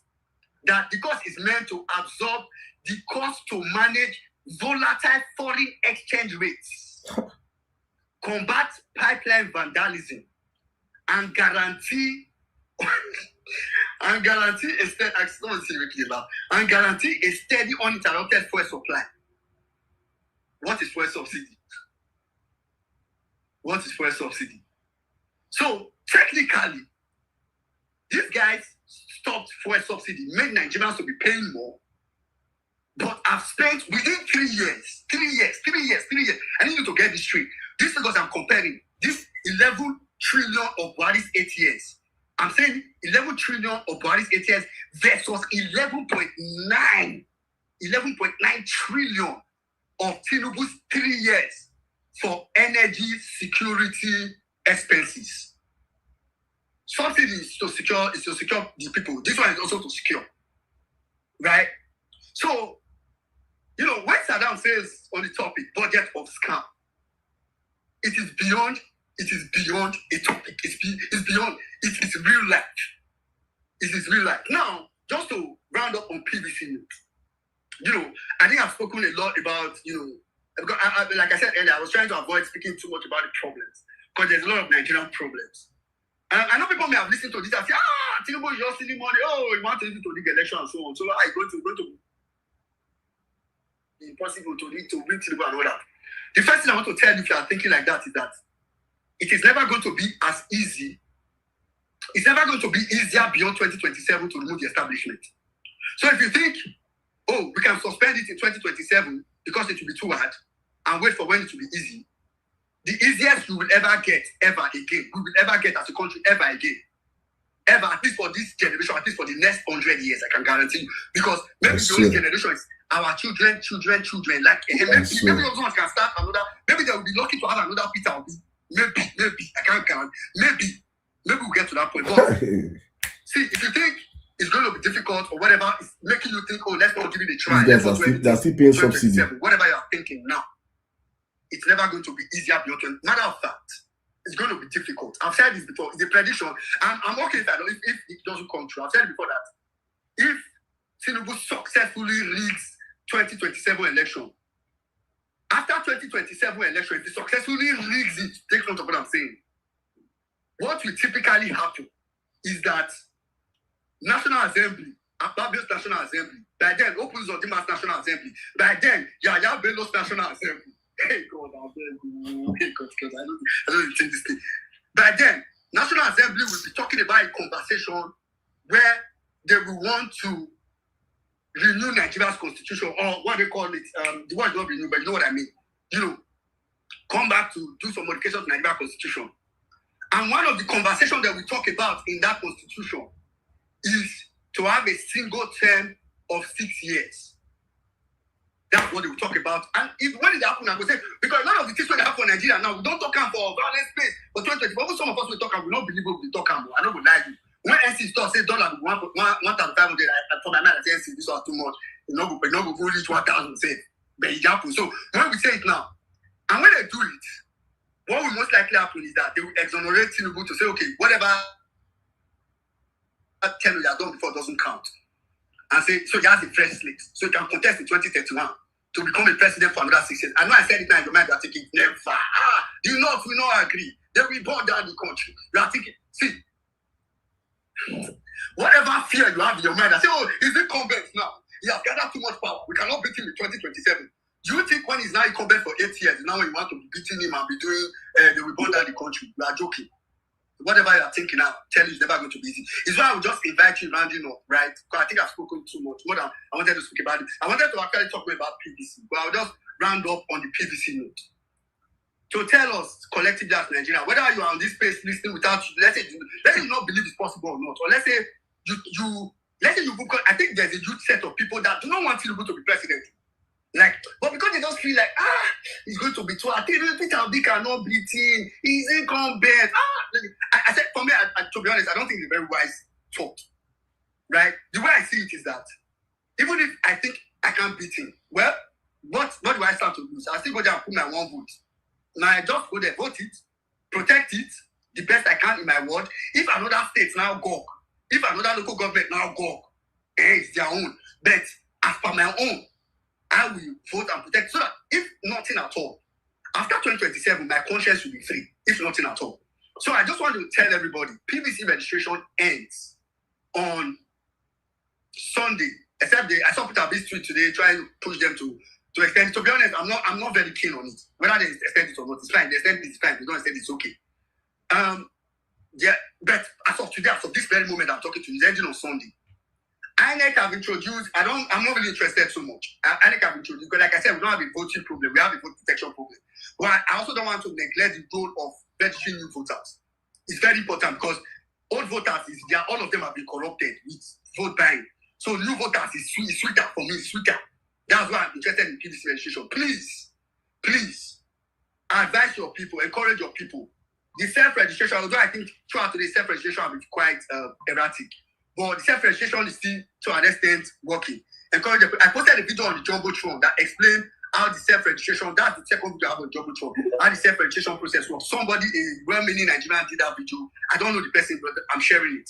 So you can take that video, share it to your family members, share on your status, share anywhere you want to share it for people to register for PVC. Number 2 thing is smart ballot. I've been talking about smart ballot a lot. Some people do not understand that it is because of, and Saddam talked earlier about polling unit to collation center movement, right? That's another new layer. And in the future, we'll talk about more things. But I just want to encourage everybody as of today that please, if you are not yet registered on smart ballot, do well to go and register and start to tell people that you know that are genuinely going to vote, on election day to start registering. Start to basically bring people into that platform. Almost like today, sometimes I'm having calls in some days, and I'm like, I've almost taken this thing as a second job, probably as a first job, to be honest, right? And some of the things we are looking at, on smart, like when we start to see some of the things materialize, you know that, to be honest, in 2027, and this is random, in 2027, removing Tinubu is far from impossible. Saddam said earlier that it's not difficult, it's not easy. So I understand what he meant. Because the way I usually say it is that I'm not going to say it's easy. I'm also not going to say it's difficult. It is just demanding. That's the word I use. And why I say demanding is because it is just something that if we do all the right things, and when I say all the right things, I'm not talking about heaven and earth. If we do, before election, we do mobilization enough in such a way that we have significant number of representatives across polling units in Nigeria, which is something you can do on smart ballot, right? We have mobilization enough. One, that's part of the demanding now. We push the right narrative. And what's the right narrative? Bring and buy in summary. We push the right narrative for Nigeria to know that this is not just about voting. we are voting and protecting our vote, which brings me to PUTCC and that polling unit to coalition center movement. I'm trying to connect all these dots for you, right? So we have people from polling unit to coalition center movement who have sworn, and I saw some of them on live yesterday. They won't be the fear them. I don't will lie for you, right? Who have sworn that they don't line up here. They're already waiting on TikTok to speak safe. That are going to protect this vote. We will hear some of them. That are going to protect this vote. Let me just quickly round up. That are going to protect this vote. We have that. That's the second part of demanding. Then, because what made us sleep in 2023 was, obviously lack of agents, mobilization, we solved that, was, the result IRF failed. And this time, not one, not two, there are multiple platforms where there will be, I've told people, to be honest, INEC, if you like, switch off IRF. I want you to go switch off IRF. It's fine. I'm not interested. Switch it off, switch it on. It's not my problem. I'm not interested. But what we should be able to do is that we have our own people who will live collect for us from polling units in such a way. I was talking to one of the developers this evening, and some of the things was exciting me. If you know what I know, maybe you'll be more excited and motivated. Because if you see what I've seen, not know. So all this thing I'm saying is not idea. It is something that has been done. I'm not talking about ideas. I'm not talking about what people are thinking. It's something that people have invested their time, their resources to do. So I'm not talking about ideation stage. It's such a way that coalition will already be on point. So just connecting these dots, we have proper mobilization in such a way that we have representatives all over the polling units in Nigeria, right? We have people who we confirm can go to the polling unit by virtue of PUTCCM. Then we have the system in place to collect this result in such a way that when people vote in the polling unit, before they will get to the ward, they know the result. Before they get to the ward, we don't know what the final result, at least from maybe 70% or 70 to 80% upload of results. So it is why I just feel like if people can focus on what is required, to be honest, what this guy just wants to do is discourage us, brainwash us, and whatever. But if we do what is required, I have seen it. Removing Tinubu is that simple. Or I don't know if it's simple, so people don't think I'm trivializing, but removing Tinubu is that possible? Let me put it like that. All right, so that's where I will end my submission. But let's go with this. It's never going to be easy after 2027. It will become less possible after 2027 if we don't do all that required in 2027. So that's where I'll end my submission for now. Thanks to everybody for listening to the submission. Welcome again to everybody on the space. We'll start to take speakers, but I don't know, Saddam, how do you want to go about it? My brother, thank you very much. I think wonderful submission, my brother. You don't carry figures scatter my head. I just hear billions. As you talk out my head, oh God. See, you must be literally okay, let me paint this picture. I've not painted it in a very long time. Only my people on TikTok know when I painted this picture a few days ago, because when I say Tinubu supporters are actually, if you're an old Vawulencer, you know what I'm trying to say right now. When I sat back and I did this research painstakingly without pay or favor, I went into research. I asked myself, I was like, this was 2023.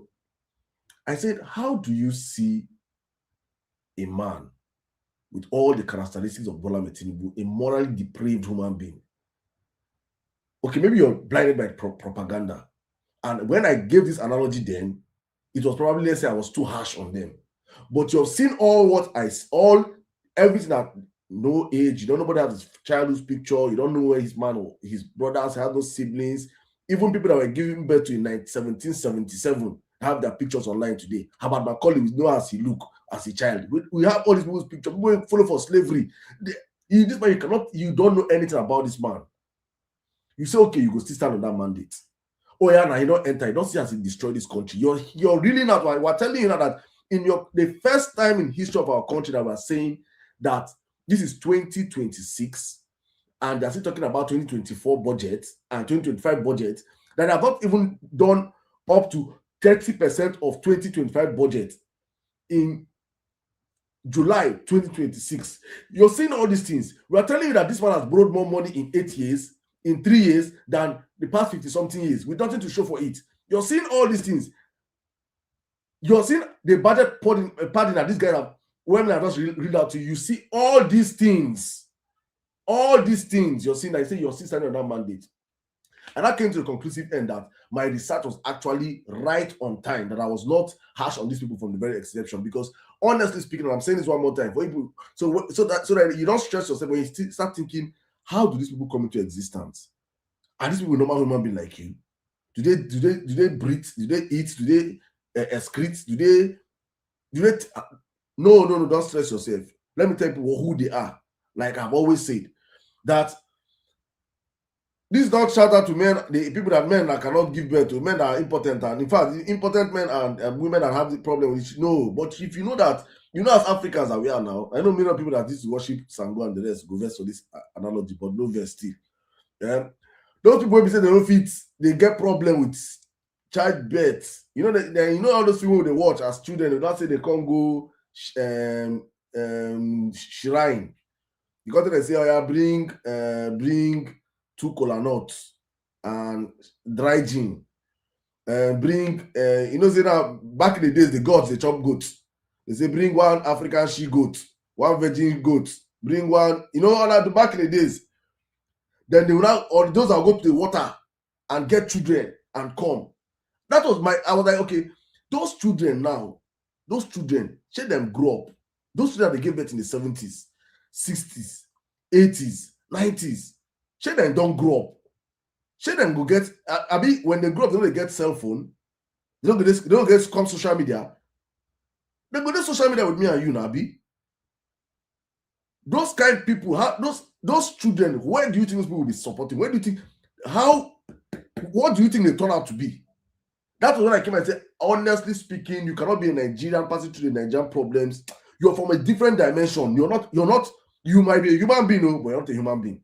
If you can't trace back why you can see the standing on a criminal mandate today, go and ask your father and your mother, how did they come? How did you come about? You will see that what I'm saying is the truth. Say, get 1 shrine, 1 evil forest, where they go collect kola nuts, give kola nuts before you come. Because they don't fit push you, push, woman, they cry, cry, push you, come out from Benin. You don't get, then you turn out to be a Tinubu supporter in 2026. You cannot be pushed. No. That's sacred. There was an exchange for your brain. You cannot, that till you die, you will not be able to think. Thank you. Auntie Stella say, Ishauru, children of Ishauru, children of the gods, children of the evil forest. Because this is not even bad. This is real. I'm saying this with all sincerity. This is real. Normal human beings cannot, in 2026, with all what you know and you see in your country today, say you're supporting Bola Tinubu. You are not a human being. I'm sorry to tell you, if you're doing it for tribalism, I can understand, because those ones normally tribal bigots are there. But normally, say you wake up, say they see Nigeria, say they go like this and say a team supporter. No. Nah. It's a shame. But thank you, my brother, women in Nigeria, because when I think about everything you've really see them, they go Sheyi Tinubu this thing. We go on that page and hear them. Person, the papa budget so 6 point something billion World Cup. So what do you call that and be women in Nigeria? World Cup waiting. World Cup support groups are down. Hey, my God. Hey. World Cup support group. That ticket, where that place. In fact, normal ticket for that World Cup, I think it's like from $30,000. That World Cup final, like $30,000. For when I say Tinubu Kone, they will be VIP. You could not say you could not spend like maybe per ticket, like maybe 80K times all his children, friends, and the rest will pack go there. Then you, Okezie, what do you mean now? We marry gods, the gods. We don't say one of them marry the gods for Edo, Okoronko, what they call it. Now you go there on social media, you go hail these people for 30,000 naira, for 50,000 naira. It is insanity where we have found ourselves in our country. And so please, go into the election circle, you have to be as loud and as brutal. No, those people, they don't have sense, so they will play timbom with our future. Do not pity them. Do not take no hostage. Let them hate you as much as you hate them. Don't show no love to these guys, because they are actually after your lives as Nigerians. Welcome to the show, guys. Let's open the floor. Well, let's do this way, right?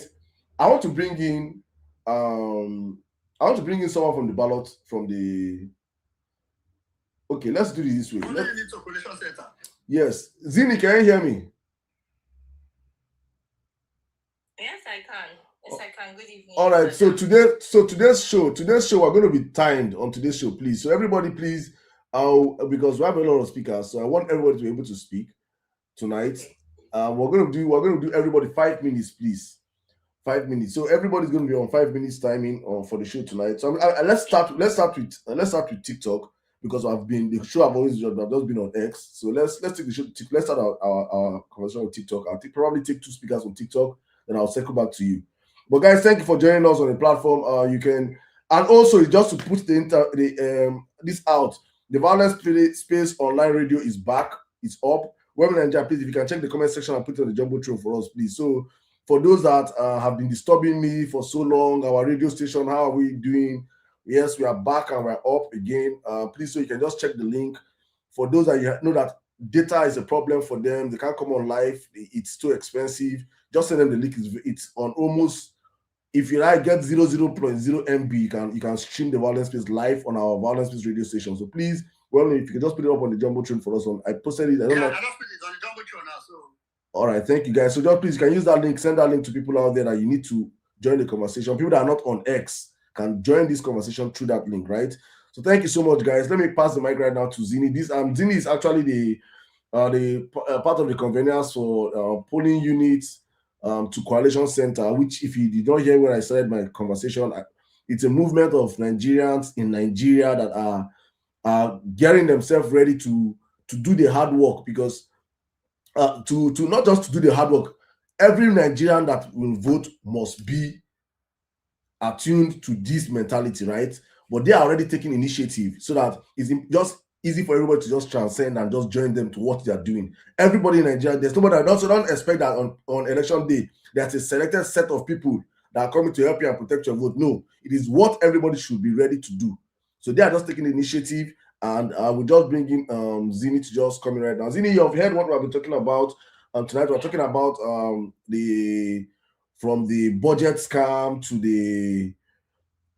the fake letter to PVC drive. I think you should concentrate more on your own topic because of time limitation, and just talk about more, because we have a bigger audience today than yesterday from different platforms. So just talk more about what you guys are doing and how people can reach out to you, people to join you guys' movement. Please, you have the live in 5 minutes. Thank you.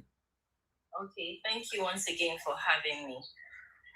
So I'm just going to go straight to the topic. The PUTCCM is actually Poly Unit to Coalition Center movement.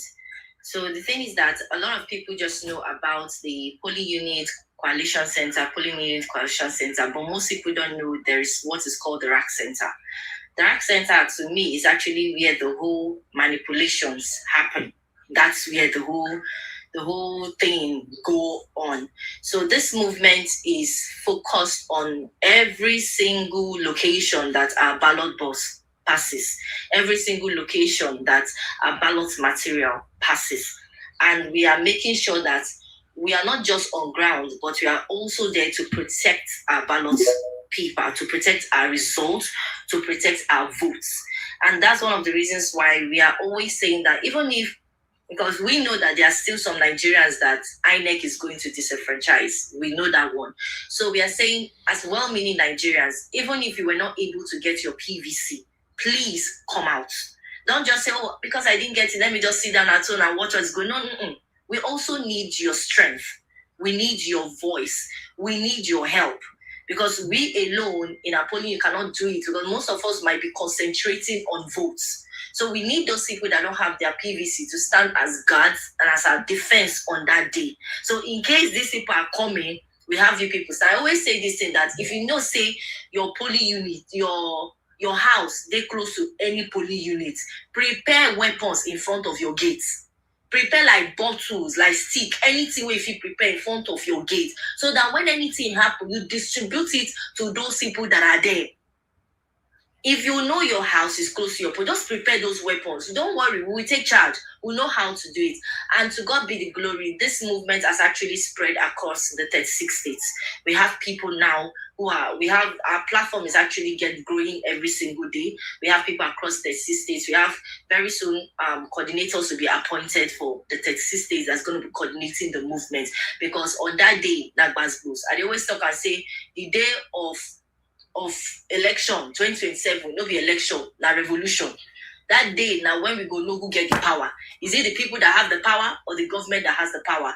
And I'm very sure that it is the people that have the power because we have the numbers. The government, they are those old. Some of them are senile. Some of them are already getting to their graveyard. So for Nigerians who are young and are vibrant, I always bring up Nepal. Nepalese, it was Gen Z that took over. It was Gen Zs that took over their government. It got to a point that they were throwing some of their government officials inside river.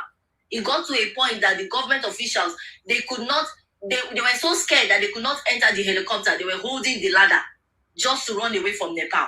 These were kids. These were children of 14, children of 12, children of 16, children of 17 that were able to take back their country. So what is stopping us, Nigerians, from doing that? Nepalese were just 29.6 million people. We are over 200 million people, and 60 to 70% of our population are majorly youths. So tell me why we cannot run out this government, out of power. I always say this people are old. Even the security personnel most of us are scared of, they want us to come out. They want us to fight. Because whoever it is that is sitting on that presidential seat is who they will take orders from. They will not take orders from you, a civilian. They call us bloody civilians. So they won't take orders from us. They will take over orders from the person that is above them. Who is the number one citizen in Nigeria? The chief commander, which is the president. So it is better for us to put somebody there who is empathetic towards us, who understands the plight of the people, who wants to lead, not somebody who wants to rule. Because what we have in Nigeria are rulers. We don't have leaders. We just have thieves. If you bring about this budget, because if I start going into this budget, Saddam will just give me like 3 hours because the whole thing is just messed up big time. But I'm just trying to say, Nigerians, this fight is for everybody. PUTCCM is not for a specialized group of people. It's for Nigerians entirely, home and abroad. We need as much assistance in terms of strength and numbers. That's actually where our major area lies, strength and numbers. We need people on that day who are ready to take up the gauntlet and say, if you try it, I'll break your head. Not people that will bring up their phone and want to get the best views. No, we need people who are ready to fight this fight. Because I talk and say, I don't leave everything behind. You know, say if you're a woman, you come for that day. Wear your trousers, no wear skirts, no wear gown, wear sneakers. Get yourselves ready. That day is a fight to the buying. I don't want to use the D word here, but that day, we are all fighting the fight. Any run, I always send it. I always say it, I will continue to say it. It's a threat. And it's a threat and a guarantee. If they're born in our way, say when I won't come and read food, you guys will think that we are joking this time around. We gave you guys warning 2023. We are bringing back this warning 2027. And we are adding spice, pepper, salt, maggi on top of it, telling you guys that if they born you well, if they born you, your mama, your papa, your pikin, every person where they related to you, they born on our way, make una come read our food. Because that day, it's not going to be funny. That day, a lot of people, like I always say, we either meet their creator or they will meet the doctor. So thank you, Saddam, for this opportunity. God bless you, my sister. God bless you, my sister. Now that your parting line, they bust my head. On election day, that day, if you're a talk coming out, there are two ways you will go that day. Either you meet your creator or you meet your doctor. You suppose the right point, my sister. God bless you. I swear that is the only way forward. It should be, in fact, we will even print shirt about them. You either meet your creator or you meet your doctor. That's the only two ways, man. If you want to read the next election, if you have done well as a president, come out and vote. But Nigerians, the agenda we should be pushing, we should be taking out to the streets, like these people, young people are doing right now, is rig and buy.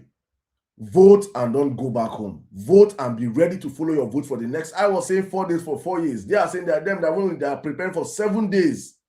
They're prepared to be outside waiting to protect and vote for the next 7 days of elections. That is the mindset.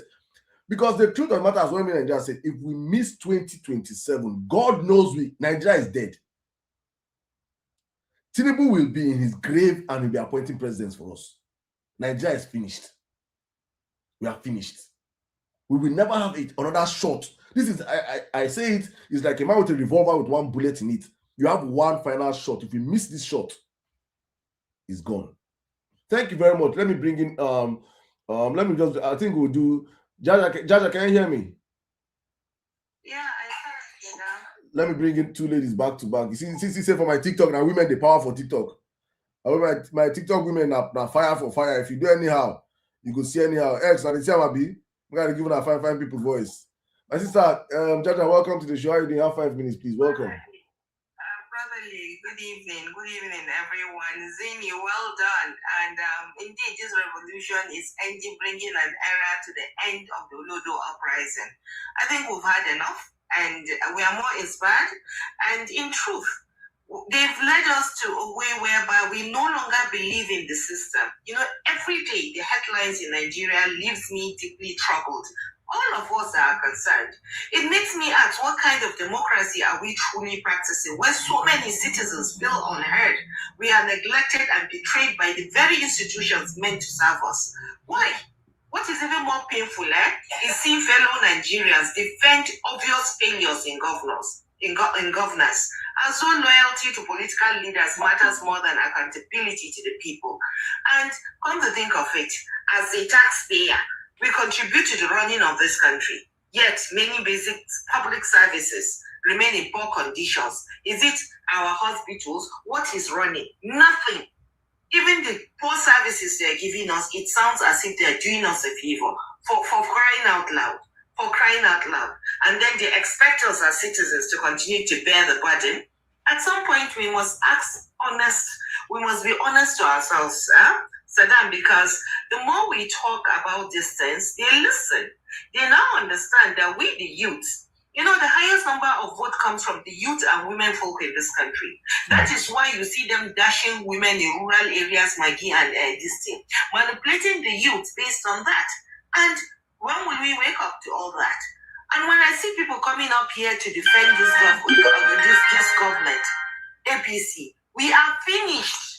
We are seeing what is happening to our fellow Nigerians out there, and we cannot even feel the pain they are going through. Home is home. So if we don't lick our leaking roof, you think we'll go elsewhere and be patching the roofs of other our neighbors' countries? For what?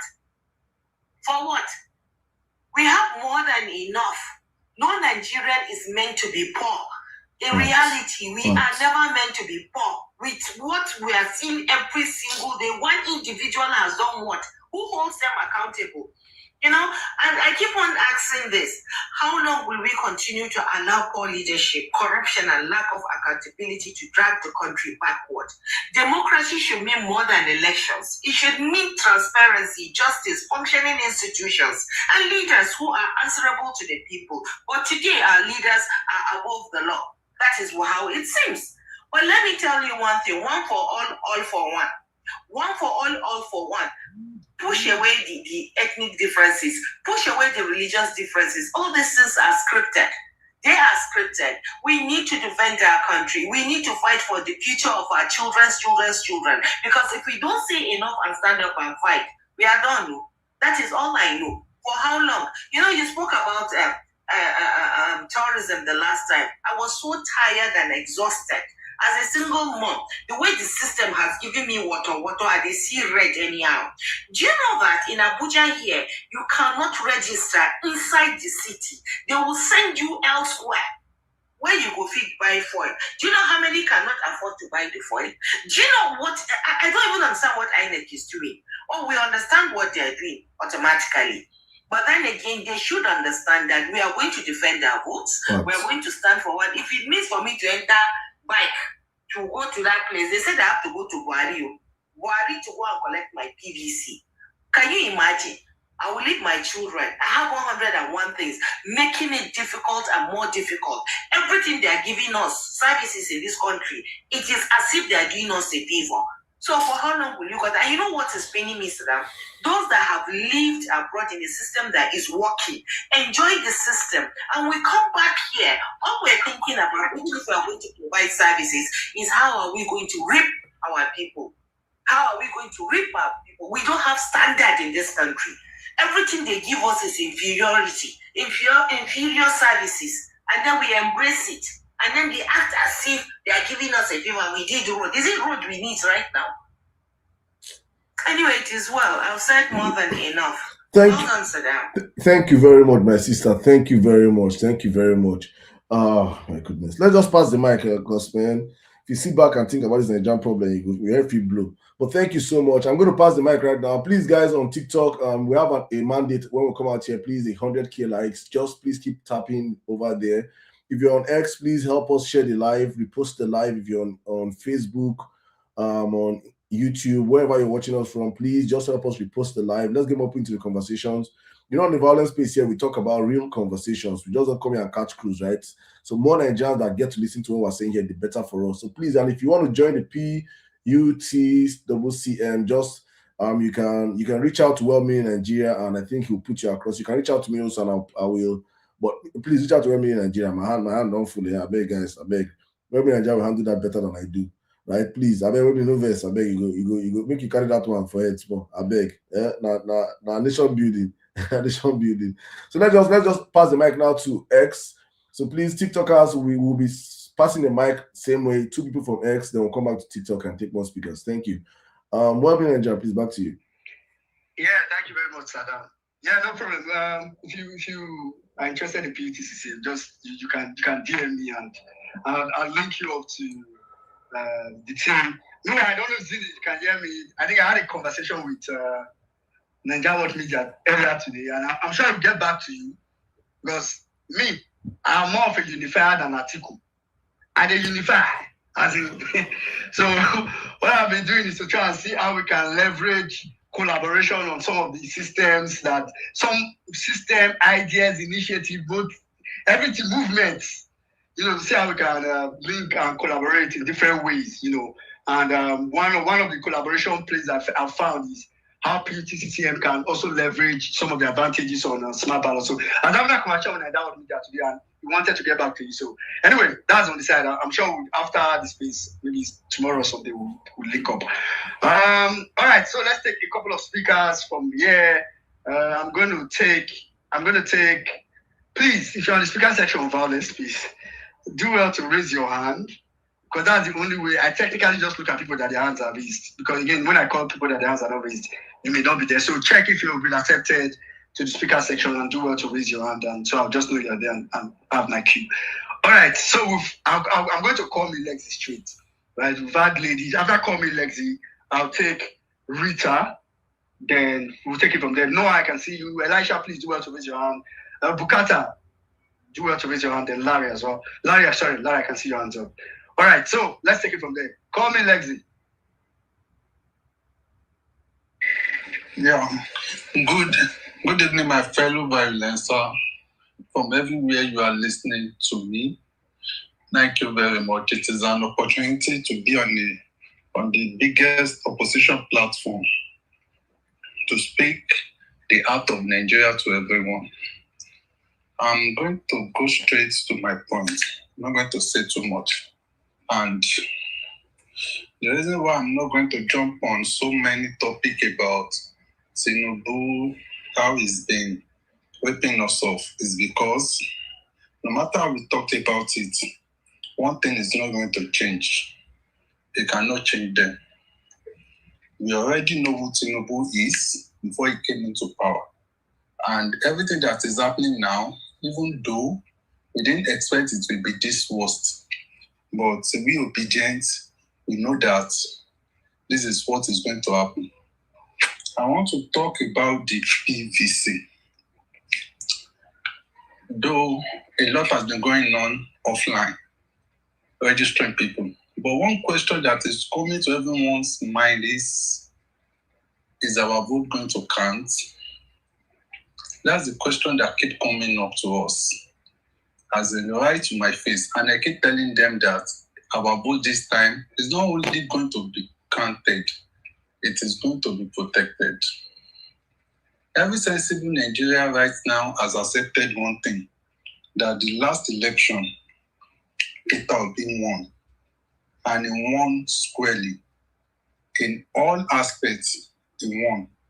But this time around, how are we not going to lose guard so that we won't be ripped off the same way we are ripped off through Labour Party the last time? And I have tried to cut every slack where we have lacked in the last election. And I see that I started from the polling unit. I will use myself as a case example. I left my own last election to go and vote, not to become polling unit party agent. But guess what? When I got there, I become a party agent. I went to vote as obedient. I become a party agent. That's the first place where Labour Party failed. Obedient. On that part, what are we obedient doing? Not for that to repeat itself again in this election. Assuming P2B is still in Labour Party, maybe we would have worked it out, prepare ourselves for these 4 years. But now we are in NDC.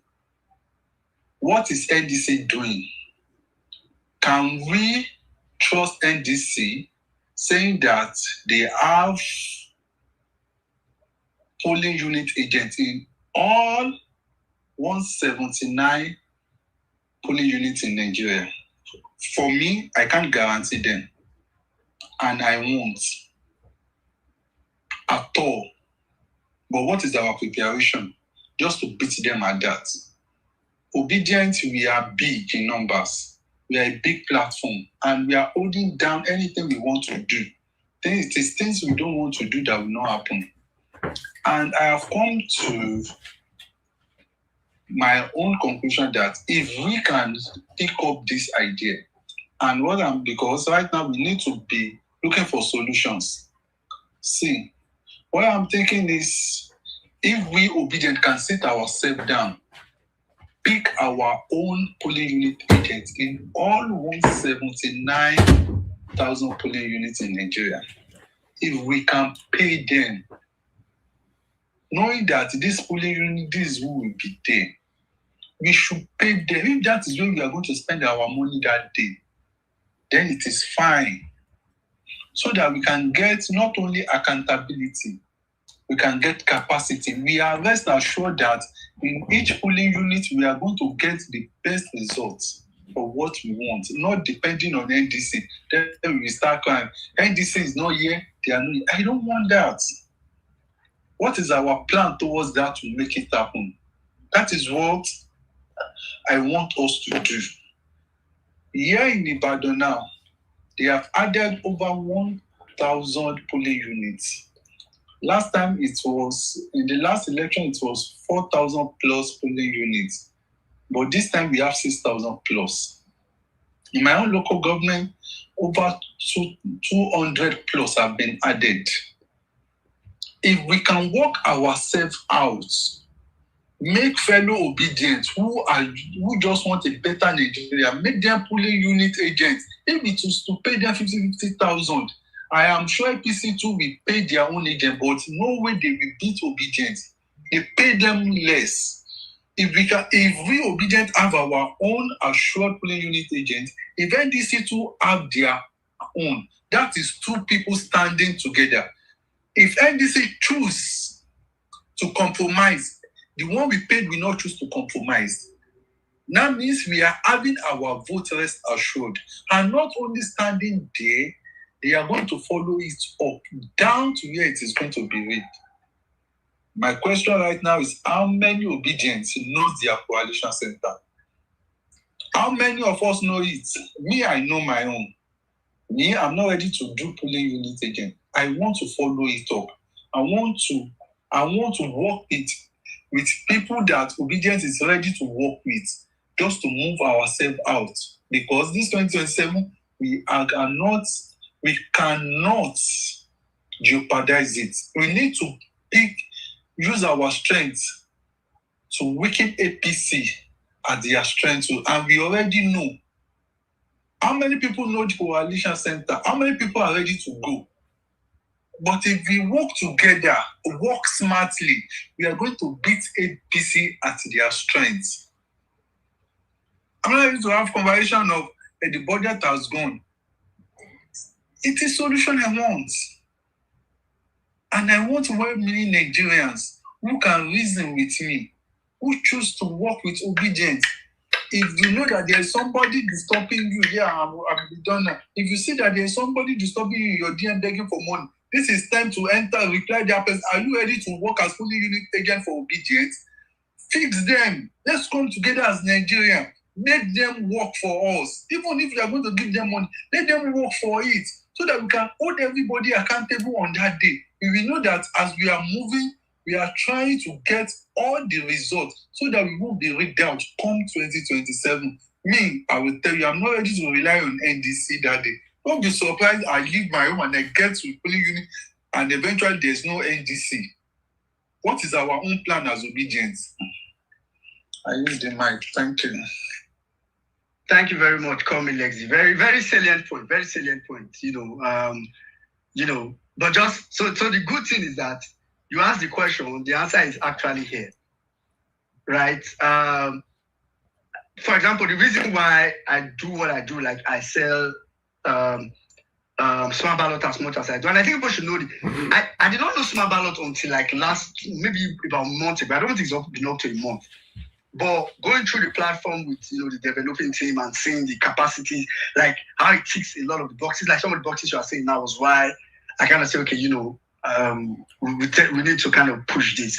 I was telling someone earlier that I'm not interested in just vertical. I don't want to speak too many big English, but anyway, just to let you know. So that's one of the reasons why we are pushing. So on smart ballot, just for everybody's knowledge purpose, right?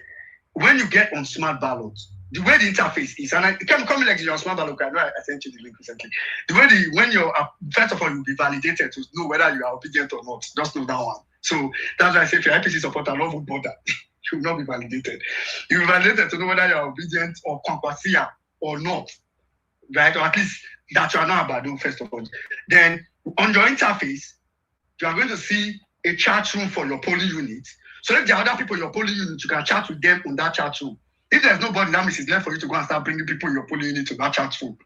You're going to see a chat room for your ward, which means you can start chatting with people in your ward. You're going to see a chat room for your local government, which means you can start chatting with your people in your local government.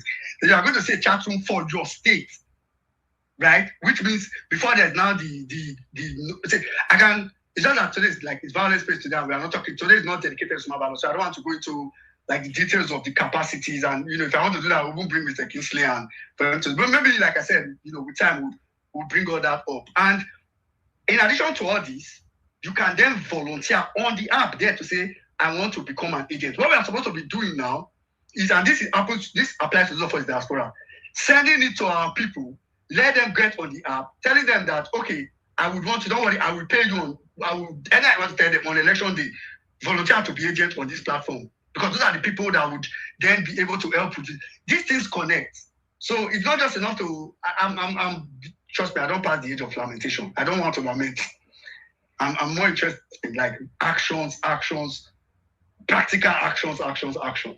So just to answer it, call me like this. So that's pretty much, and that's not NDC. Obviously, if at some point NDC comes in, and just to say this, the capacity is not just for one agent. We are talking about opening up to 5 agents. So if NDC comes in and say, oh, we want to, also be in this, we can say NDC, put your agents. But it doesn't mean we did not already have our own agents who have already volunteered from our own mobilization. So there's room for collaboration, but we are not relying like you are saying. So that's just trying to summarize to let you know that all we need to do now is pretty much be acting. Let me go to Rita. After Rita, so that maybe we'll check if there's 1 or 2 persons to speak on TikTok. I don't just 1 minute, just before Rita comes in. I just want to read. Somebody said also that INEC will only recognize party agents that they will not allow private persons as agents. So it's important to put that to note. So even if anything the obedient are doing, it must still be. What you have to say is that the obedient movement are going to have their. And this is why, for me, the leadership of the structure, they're not. They are the ones that are meant to be pushing this by now, getting volunteers across the whole country there are members that their names will now be forwarded to the NDC. So you don't rely on NDC giving you agents. You provide the agents for them. So not that last period, you're not saying, do you people have people? Do you people have people? No. It is now time for the structure to put in their work. We know they see them. Well, go on, in Nigeria. Let me say something. Let me respond to what Salam just said.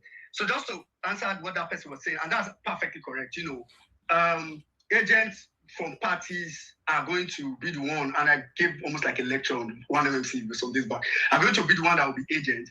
But what we're looking at is, we call them some other names. I don't want to call them reporter, call them whatever.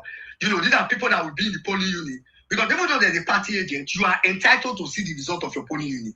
You are entitled to be there and watch it. The only thing you will not do is you can't sign if you are not a party agent. So you are entitled to watch it, monitor it. If you want to take pictures of it, you are entitled. It's your responsibility. So those people that we are onboarding, like Saddam was just saying, those people that we are trying to onboard on Smart Ballot is for people that will become reporters. Let me not call them agents. Then if, like Saddam just said, NDC now say, we do not have agents, so where can we get agents from? Can tell the NDC, don't worry. We don't have the gather. We go up to like 5 for every polling unit. How many you need? You can give you one from every polling unit that we have. That is what we should be doing in anticipation. Come in, like this, say what you want to say. You've already said it. See, one thing is very sure, because the last election, you will be allowed to take picture. You will be allowed to take picture of ECA or what did they call. You'll be allowed to take it. So once obedience are prepared in this polling unit, this is the polling we are expecting to give us the clear picture of what happened where he or she is voting, then you are fine. You will be allowed to take picture. Nothing concerns you. If NDC choose to fail on their part, we already know that you have somebody who's already given you the information and it has already been sent to wherever you want that person to drop the information. That's all. Yeah. And that's perfectly correct. So the idea is you take that picture, you enter it on the platform that is already available, you enter the result, it still calculates. Now the result will be fine. Right? So, when I talk about this thing, I get very excited. So I don't want to, if I start talking about this thing, we will change this space to talking about it. Anyways, quickly, Rita, let's have you, after which we check on TikTok. Then if we come back to X, I'll take Noah, after which I'll take Bukata. All right, thank you so very much. Well-meaning. Emir Saddam, greetings to you. Noah, good to have you up here. Colonizing everybody on the space, listening. Please, King L, get ready. You coming next? In fact, everywhere, TikTokers, I bring you greetings. Facebook and all, I bring you greetings. Emir Saddam and any humanity. I really want to thank you guys for just get ready, please. Our radio station again, because seriously, I was gonna ask you about that because we need that seriously. So thank you guys for bringing it back, because seriously, more than ever, we need to be able to get across to more Nigerians than we did going into the 2023 elections. So ladies and gentlemen, once again, I say thank you for this amazing opportunity to be here speaking today on state of a great nation, Nigeria. I don't know how many of you on a rise some days ago when Rafai Husseini was almost moved to crying on national TV. I don't know how many of you saw that when he talked about how Nigeria was a global financial rescuer. And after some days, he came to say that some Nigerians are saying that, Nigeria was able to play that role then because our population were less. And if you are among those Nigerians who said that, then I think you need an iron sponge to brush your brain back into the right position where God had put it. Because if you know very well, in the 70s, in 1970s, in the 70s, times wealthier than China. And then China's population were lesser compared to what we have today. Today, China is above 1 billion people in terms of population and are among the world power today. So yes, I just want to clear that. So on State of the Nation, Nigeria precisely on December 1974 signed an agreement with the World Bank and IMF. Nigeria gave World Bank $240 million as a loan. And they gave, guys, you can, and we Nigerians also loaned to IMF $120 million. At that time, your Great Britain today goes to World Bank to borrow money for developmental programs in their country. Not just giving money to World Bank and IMF alone, Nigeria also gave money to Bretton Woods institutions. Nigeria also extended hundreds of millions in loans and grants to other nations during that period. Some of the Caribbean nations like Trinidad and Tobago famously received financial lifelines from Nigeria to avoid bankruptcy. The almighty UAE Nigerians are running to today, we at a time gave them money. Today, the same Nigeria that was giving loan to World Bank, IMF, and many smaller countries who are now bigger countries today, we Nigerians today are now the ones borrowing from World Bank, borrowing from IMF, and even smaller countries that we were doing way better than before. Malaysia in the 70s, we were 6 times wealthier than Malaysia. Now, why did we get here? We got here as a result of visionless leaders and leaders who are so corrupt. Money came and they were like, oh, Nigerians' problem is no longer money, but it's how to spend it.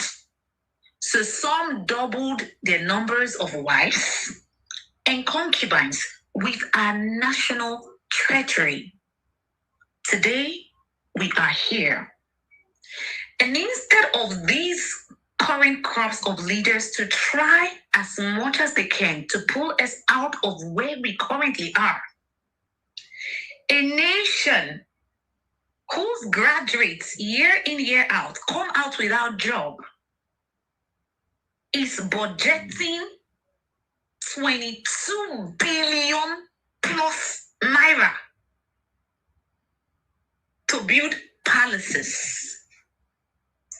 This nation that their graduates, because of lack of unemployment, look for people to buy keke na pep and okada for them to ride, has budgeted over 8 billion naira for church to build churches and mosques.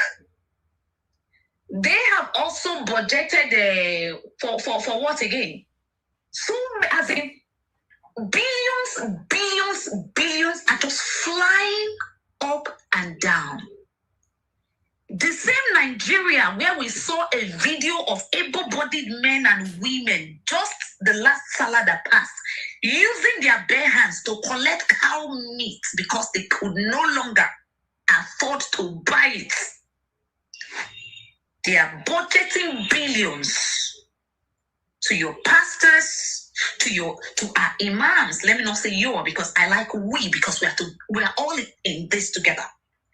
They give monies to our imams, to our pastors, to our traditional rulers, because they know that we Nigerians are so gullible The one way be say person when he did very close to us, e.g., husband and wife. Something your husband will tell you as a wife he will not do.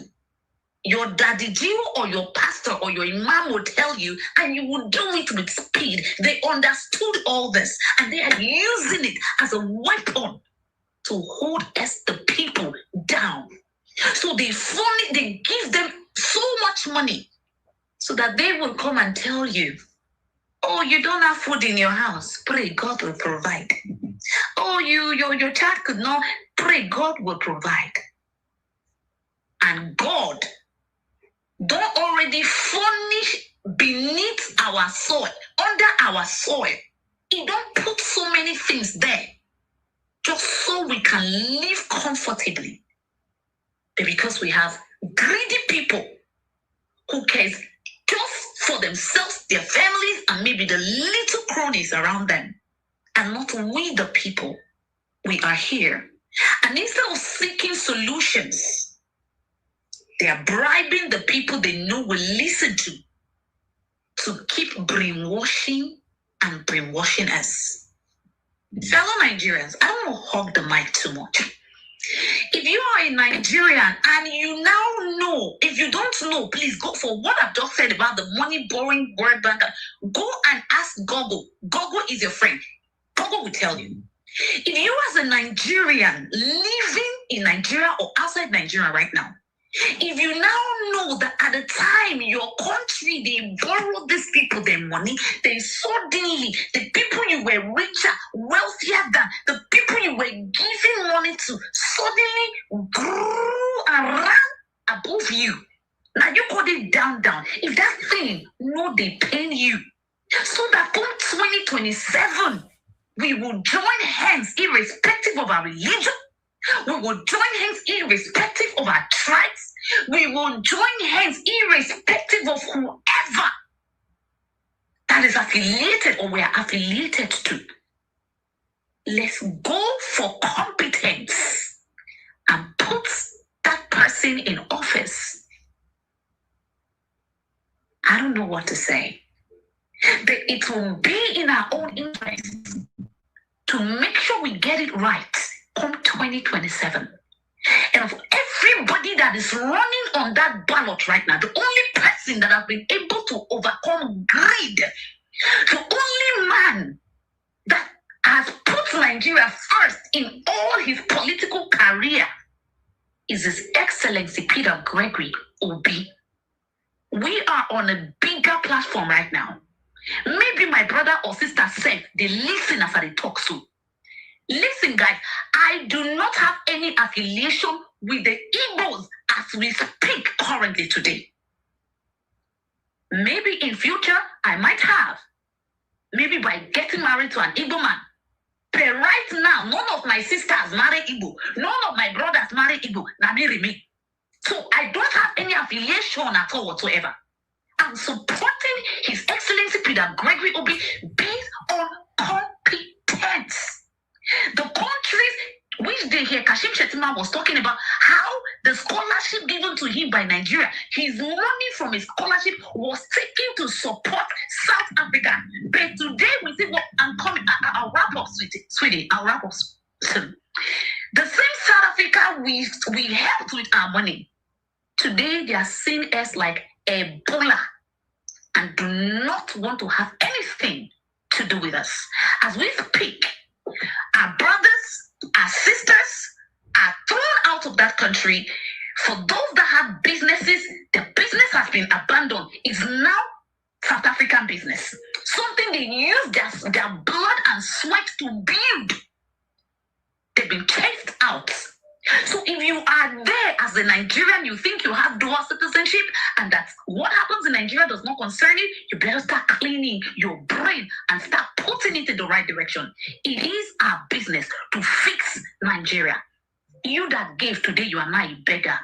And you think you're okay because you have one citizenship somewhere. Ladies and gentlemen, 2027, we just have to get it right. And failure is not an option. I yield. Thank you, fellow Nigerians. All right, thank you very much, Rita. I wasn't able to interrupt because of the sound. Thank you very much, and some really salient points you reeled out there. That video from Rafael Sen was very, very.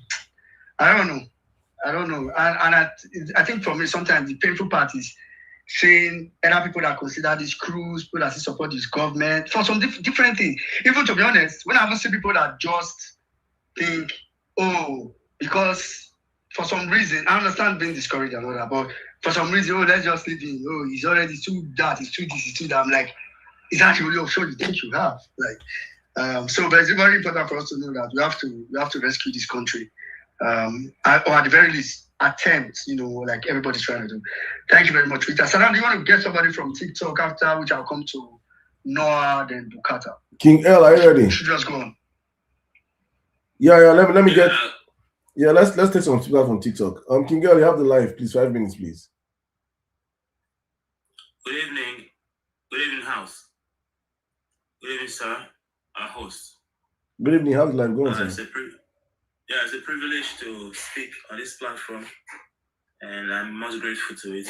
Thank you, sir.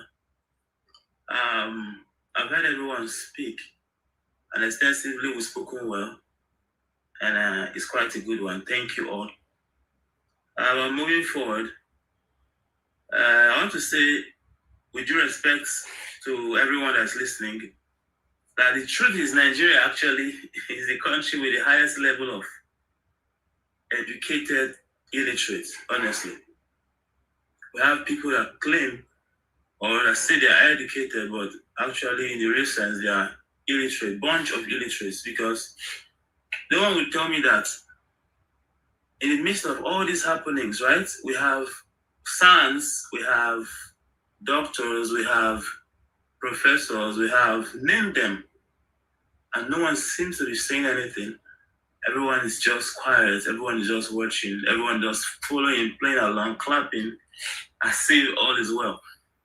But the truth is, it's quite unfortunate that we have not done well as a people, and we must do well. If we must get the best out of this country. Having said that, some of our guests or some person that spoke earlier said something about like a brother spoke from the S. He said something about if our vote will count. He said, will our vote count? That's what he asked. And in regards to that, I want to say something. All Nigerians should and must stand to defend their votes, and not just obedience. He kept mentioning obedience. And we must understand that this fight is not about obedience. Not like the time of 2023 where it was narrowed towards obedience alone. No. This time around, every man to himself. NDC, for a fact, is just a political platform, and that's the truth. But everybody is to himself.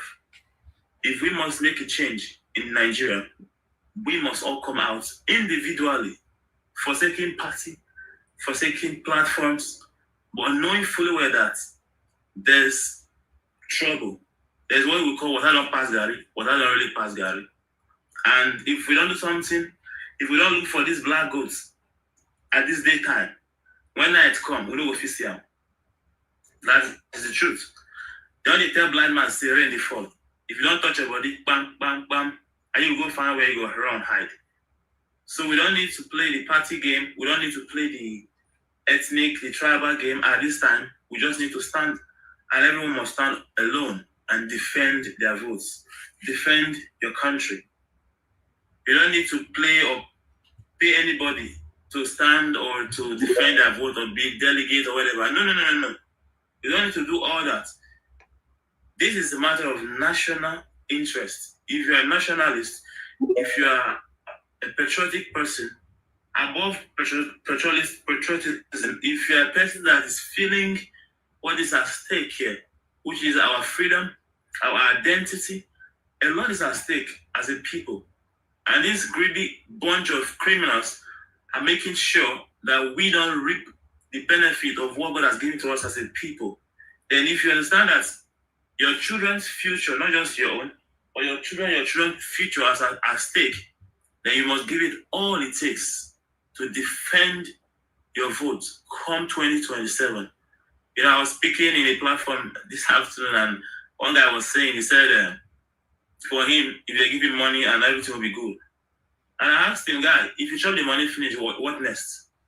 If you buy a car, build house and all that, what next?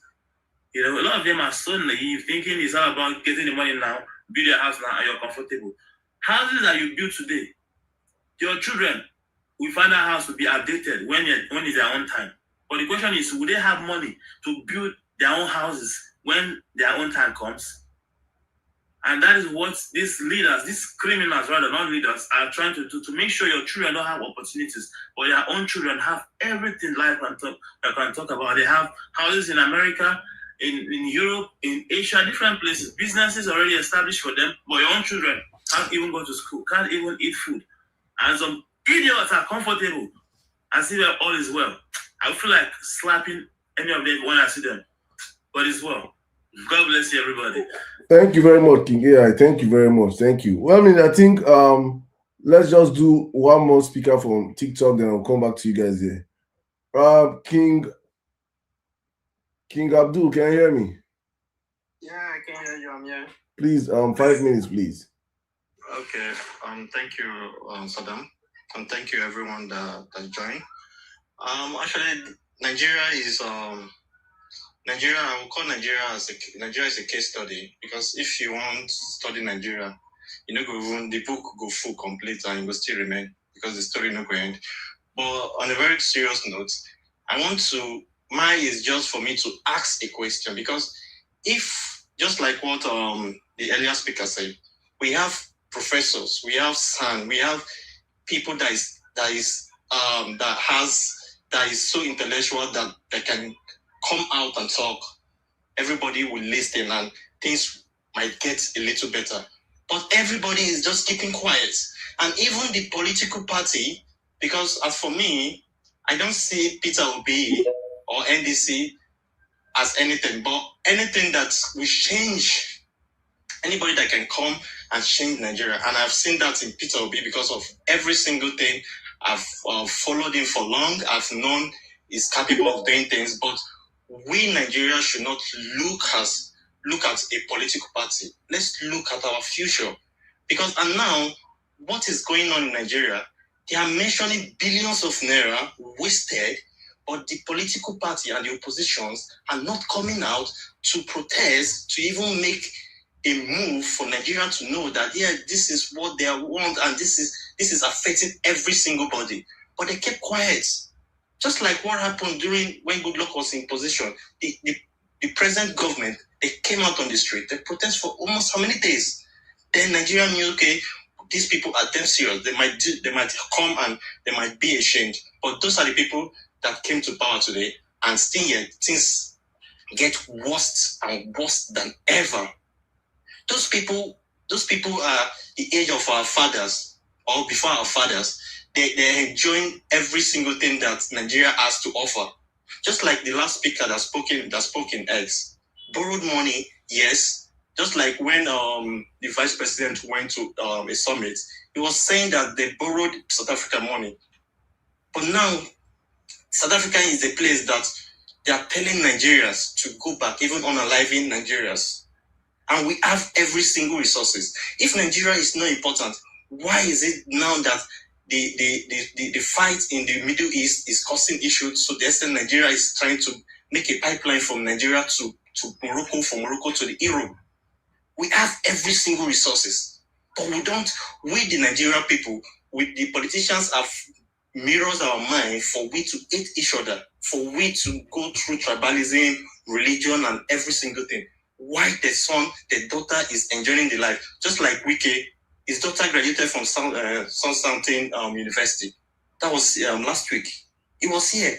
Every single thing, they have already made life for them. And we, the Nigerian citizen, we are still here talking, and the opposition need to come out. They need to stand up. They need to make sure that, yeah, these people, what they are doing and what the money that they are spending, they are wasting the money. They need to come out and say something. Not going on the mainstream media and making comment. No, come on street and let's join you and let's make sure that yes, what they are doing is wrong. Because if the opposition is keeping quiet, that means what they are doing is right. What the present government is doing is right. They should come out and say no to this. Some laws are not meant to be passed or not meant to even be implemented. To the extent the ninth or eighth Senate that we have said that budget have not been approved for how many years? So where is the money going? And they keep telling us that we have billions, we have trillions, we have this. And the opposition that we believe that can do something and not say anything. Let's forget about they come out on the media to say things they need to say. No. Let them come out on the street and protest. Let them know that what they are doing is wrong. Let them come out. And my submission is every single Nigerian that is listening to this right now should know that if Nigeria did not get 2027 right, as I earlier said yesterday, Nigeria is gone. Let's forget about Nigeria. Because nobody can come and arrange Nigeria after 2027. Thank you very much, Saddam. Thank you very much. Thank you very much, King Abdul. Webman, back to you, please. All right. Thank you very much, Saddam. Meanwhile, I can see NC's in the building. So I think it's going to come up soon. Big shout out. And for some of you that haven't heard NC's album recently released, I played a couple of tracks. I actually played all the tracks, but there's some tracks in there that I will keep you stuck. Anyway, thank you very much, TikTok brothers and sisters. Those are not the names sometimes. Quickly, let me take Noah. After Noah, I would have to come to Bukata, then maybe go back to TikTok. There's more speakers, but Noah, please go ahead. Yeah, good day, everyone. Interesting conversation. Speaking to the topic, you've already touched on the budget. I think a lot of people have also forgotten that this government has also borrowed over $1.2 billion for cash transfer directly to Nigerians.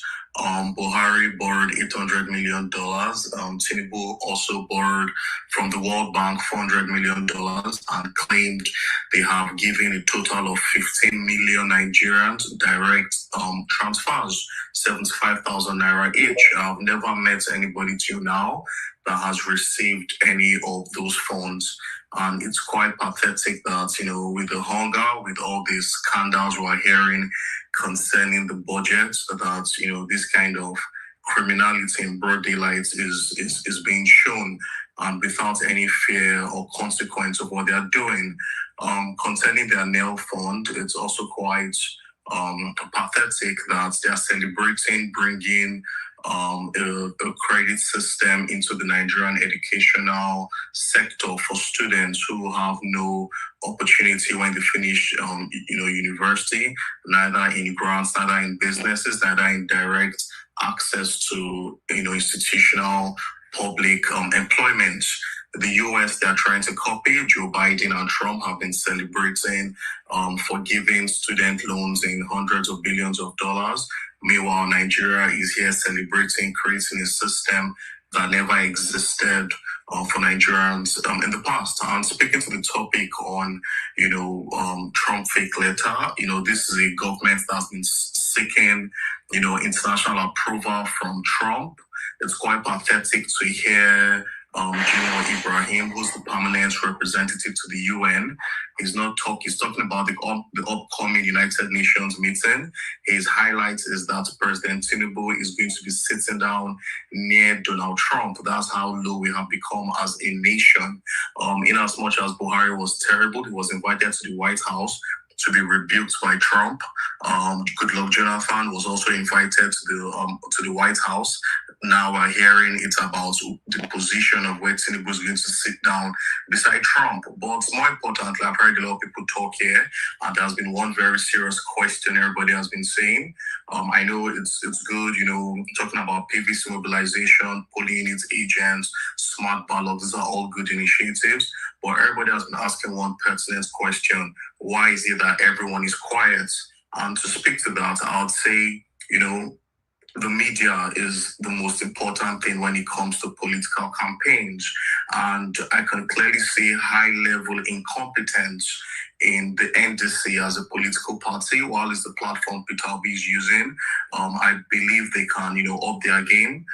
When it was time for the APC as opposition, they played opposition, I would really say I would commend them in their propaganda, in their lies, but they were very dedicated in what they were doing. I strongly believe there should be a coordinated media strategy. They don't have to wait for campaign for them to have been doing this. APC gives us blunder by blunder, scandal by scandal every day, and nothing is being done.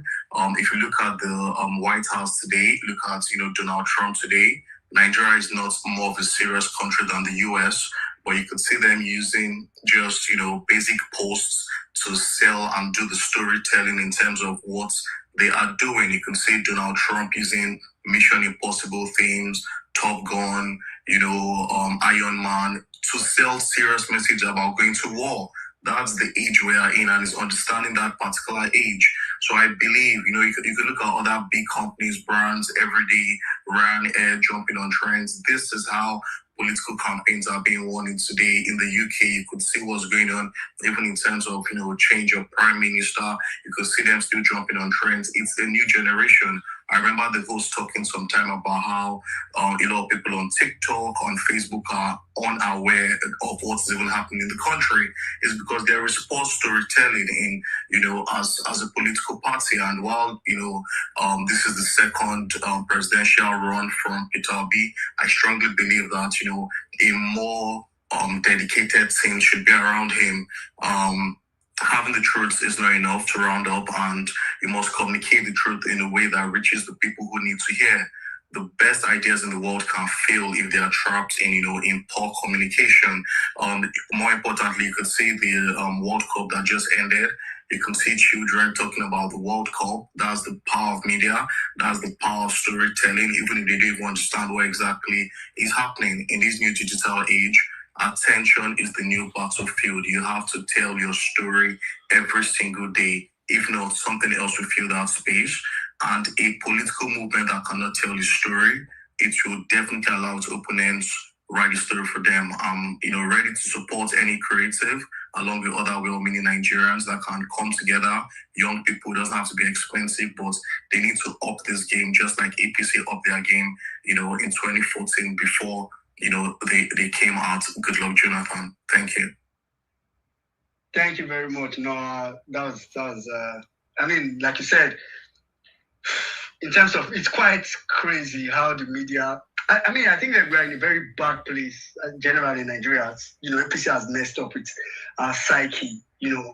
I'm just here still thinking about the fact that, when I gave submission about Tinubu, Buhari spending about 11 trillion in fuel subsidy for 8 years. And now, in 3 years, Tinubu spending about over that money, almost 12 trillion in 3 years for energy security, whatever they call it. And I just told myself that, like energy security what? So, and the explanation of the energy security, whatever they said, their own explanation, I'm not saying my explanation, the explanation of NNPC for that item, for that name, is equivalent to what we call fuel subsidy. Maybe just polished in a different terminology. And I just thought about it, how it felt natural to Nigeria. I feel like I just feel exhausted to see let's just take it like that. So in this kind of propaganda, media is very important. So I'm hoping that NDC and overall, like Sarah was talking about the freedom of leadership earlier, that we don't want to start doing like outright calling out violence, but I'm hoping they listen to voice of reasoning and start to roll up their sleeves and get to work. And it's quite important. Thank you very much, Noah. And well done. I do see you co-host Space. I think we read a couple of times. Well done. I know it's not easy. All right, quickly, I'm going to move to NCs. Anytime you are ready, you feel free to jump in. Meanwhile, well done. That was a good body of work. When I say I now understand why NC is not in this piece. I've been so busy the last few days. Plus, my haters came to attack me as well. but we're good. I did. I'm enjoying it. It's very good. It's very good to have you on the space today. Great album actually. And I encourage people to just go listen to it. I actually listen to some of the calls that you see Pack and Go now jam. Pack and Go now jam on its own. It's the combination of I don't want to talk about album, but it's the combination of both dancehall, rap, a couple of genre in the entire album. So I really encourage everybody to go check it out. I've said my favorite track on this Compare. I think I tweeted about it. I can't remember. My favorite track. I saw your post. Post. Thank you very much. It's Compare. All right, quickly, I'll just go over. So feel free to jump in anytime, please. I'll just go straight to. I said Bukata earlier. After Bukata, I'll check if we have like one or two speakers from TikTok. Then we'll come back and come to Elisha and Larry. So Bukata, please go ahead. All right, 1 minute. Thank you everybody for this space. You guys have been doing an amazing job and will continue to do and spread the word till it gets to where whoever needs to get it. All right, Tinubu, we're talking about Tinubu, State of the Nation.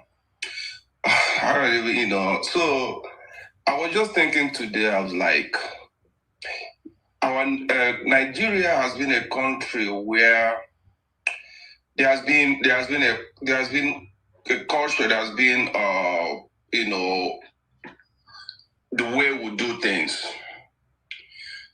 Tinubu was the first person that damned a lot of that ignore a lot of the process, the tradition of this country. Starting from him choosing his Muslim ticket. This country, since existence, we have had a common agreement or gentleman agreement or a reasonable agreement to have a president, a Muslim, a Christian vice president, or vice versa. But Tinubu, because this guy lacked conscience, he doesn't give a damn about anybody. He has the evil. I don't know if it's Satan himself, because I don't know any other name you can use to qualify this guy. How mean and evil and criminal-minded he is. He doesn't care. All he cares, because he calculated, he says, okay, I need Muslim ticket to be able to convince the North to give me all that 100% support. And I don't care what other people think. And that's why I will never respect our Christian leaders. Because these people, with all that is going on, with all that has been the history of Nigeria, they overlook this thing and jump on this bandwagon. Tinubu is able to do all these things because he has one way he operates. And that way is to buy anybody that he can buy and win them over. He operates like a drug baron. So that's why you see him going around meeting with the leaders, the obas, the Igwes, the eman, the pastors. He doesn't care about the little ones, the common man. He don't give a shit about them. The only person that give a shit about a common man is P2P. Tinubu does not care about any person that is, that is not on a hierarchy of, the highest hierarchy. That he knows how to go and buy all those people and then put them in his own, because he damn all consequences, because he knows that's the way he operates. So, then that's why he doesn't care. Even right now, the way he's ruling Nigeria, you see there is no the budget or the medical budget is not coming as far. He's merging all the budget together. He hasn't been building school. He hasn't been doing any road network. He hasn't been investing in education. He doesn't. What he's doing is taking that money and sharing all those people, sharing to all those people, the leaders.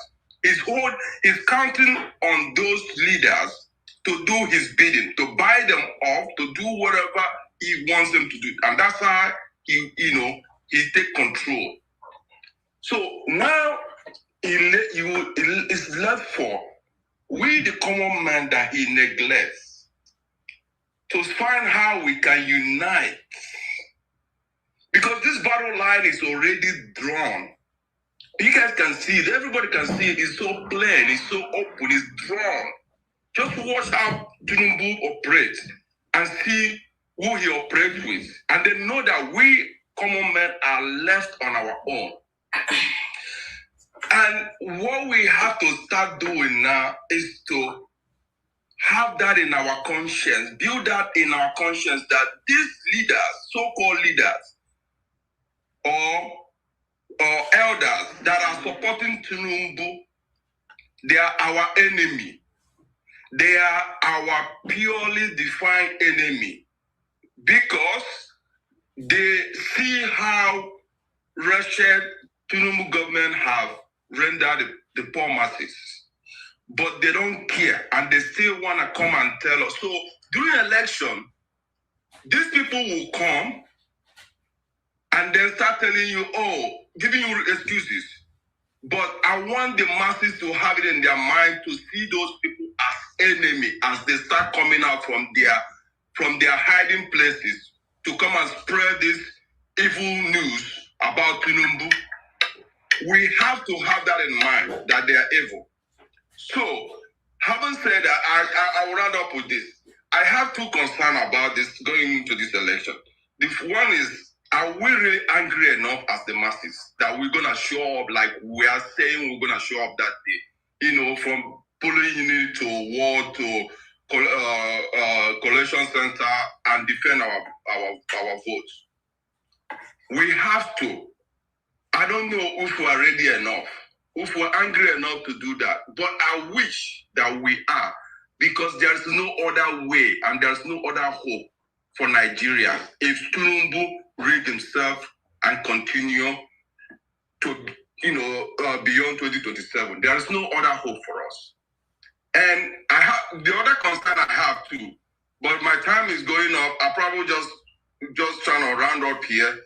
Yeah. But the main thing is, I don't know how we can coordinate to continue pushing this word out there for the unity of the common man, for one purpose, to unite against this evil Tinubu regime during this 2027 election, to treat this as the only viable revolution that we have, to make sure that this guy does not come back again.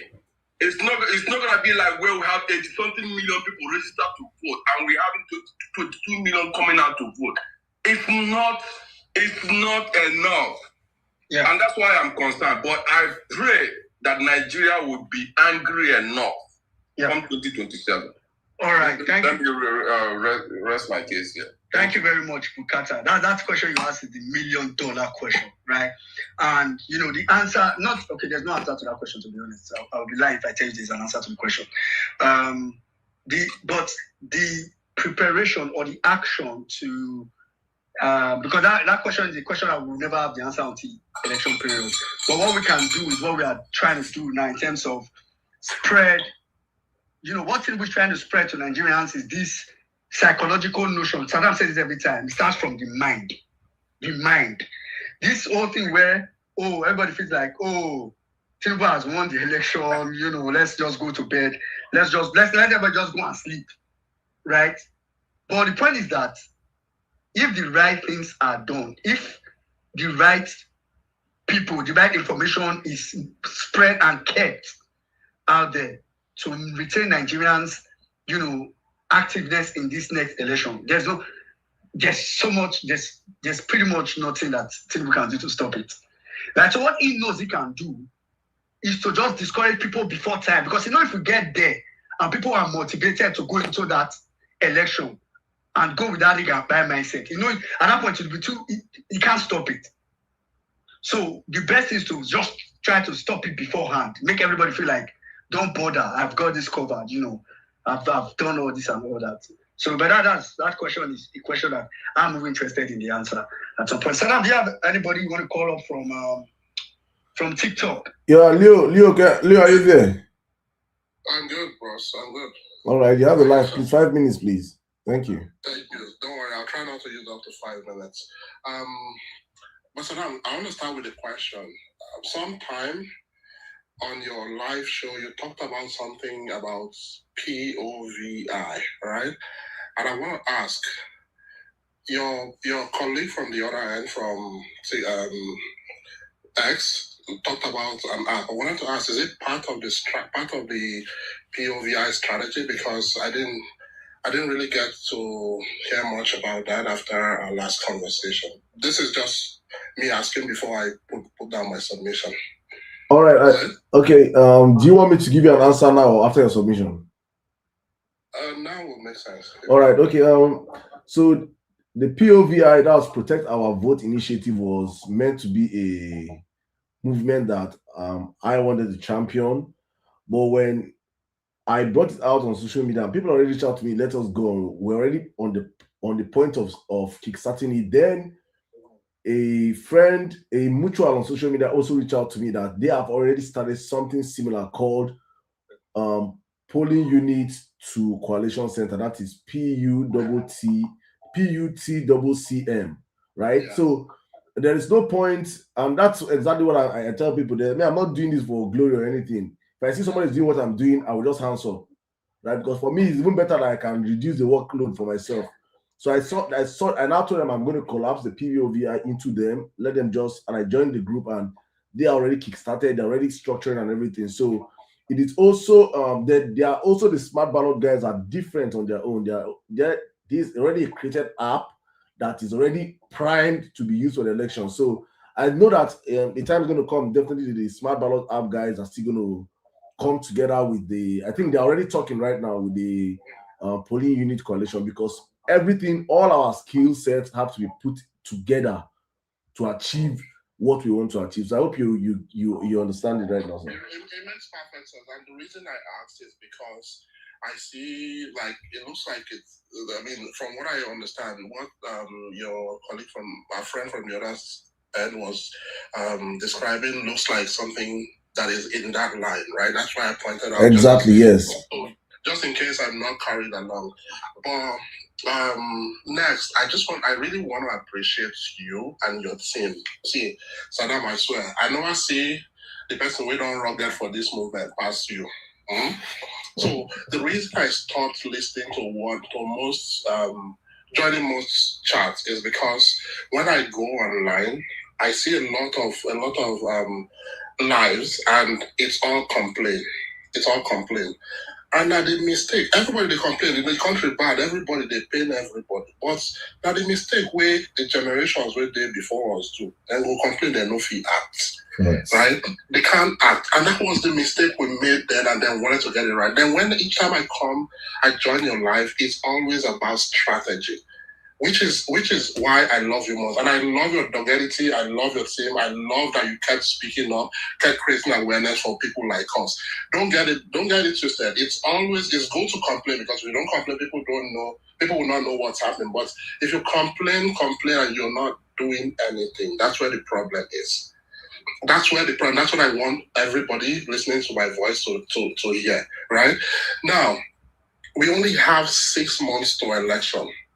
And I love the energy most of your speakers. In fact, I'm almost running off point because almost everyone has touched on what I want to say. But something stood out from one of the commentators on TikTok here said that if you rig election that time, only 2 things will happen to you. It's either you liaise with your maker or you liaise with your doctor.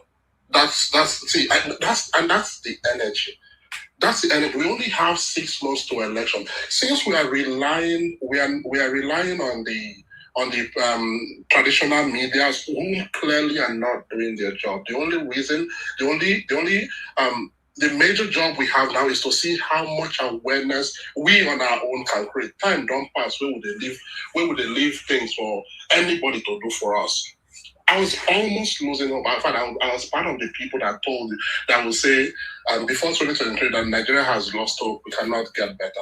But even though Obi did not win the last election, you could see the level of people who are aware, like who wanted Nigeria. The number of people who wanted Nigeria to work was overwhelming, and I believe we will do more. I believe that number will increase this time. But we can only get that if we start now, 6 months, preach awareness, let people know that defending your votes is not negotiable. It's not negotiable. You have to do it. And again, like you said, if we lose this 2027, you don't go. Like I don't like for you, you don't go, because we go say we don't see incompetence until another government come surpass to stoop on the mediocrity where the other one don't do. We just say Buhari that failure. That when Tinubu come, we don't say Buhari they learn. Buhari they learn for incompetence. So it's not time. It's time where we have to sound with your help, and I give you kudos for all you've been doing, and I wish more selfless people will come online and preach these strategies. With time don't pass to complain. But the question now to you, like I always ask every other person, is what are you doing? What are you doing to protect your vote? Good job. The app thing, it's amazing. But the question I was asking myself again was, why were polling units not strategizing on how to monitor their votes themselves? Why are they relying on the government that is completely incompetent? It's just because they are also accomplices. Now, there might be a lot of restriction. I love the idea with the app, but there might be a lot of restriction, because I heard someone mentioning agent, and thank God you corrected it, saying that for you to be a party agent, you have to be recognized. You have to be permitted by INEC to do that. There are other strategies we can always strategize, but I love the idea of the app and all the things surrounding it. Now, which brings me just to round up. It's not time. It's less time for us to start complaining. What we want to see is action. Action. You with the diaspora waiting, say you're not voting. There's a whole lot more. There's a way you can influence this voting the next in 2027, that will be more powerful than people at home. See, I don't tell my people, I know they house, but I don't tell everybody where I know, where I they relate to, where they benefit from me somehow, or where I they close to. I make sure they all have. I don't know anyone who does not have their voters card, and I kind of know who they want to vote for, because we're tired. We don't go fit sit down, make non-senators, people we no think reach us, make them they control the country for us. It's absurd. It cannot be happening. So my question to you, and the charge for every one of us is, what will you do differently this time? What are you doing? We don't tire to talk, we don't tire to complain. What action are you putting down? Right? What are you doing to defend your vote? What will you do? This is the question we should be asking ourselves, and we should preach this to as much people as we can. And for Eden Saddam, please, thank you for your work, and keep doing it. And we wish we would on social media focus more on sensitizing people on how to defend their vote. In fact, that's what the aggressive campaign should be going forward, because we don't have time. All right, thank you. Thank you. I'm just trying to say the people we rely on cannot do it for us. It all boils down on our hands to do it ourselves. Thank you. And thank you for the time. Thank you very much, Leo. Thank you very much for the kind words. I just wanted to make one correction only from what you said. Please, Peter, we won the last election. He was not just declared. Please, let us not rewrite history that we saw before us, right? But thank you for every other thing you say is valid. I think going forward. What I was actually referring to is not like you didn't win. I mean, even we didn't have him there, right? But okay, exactly.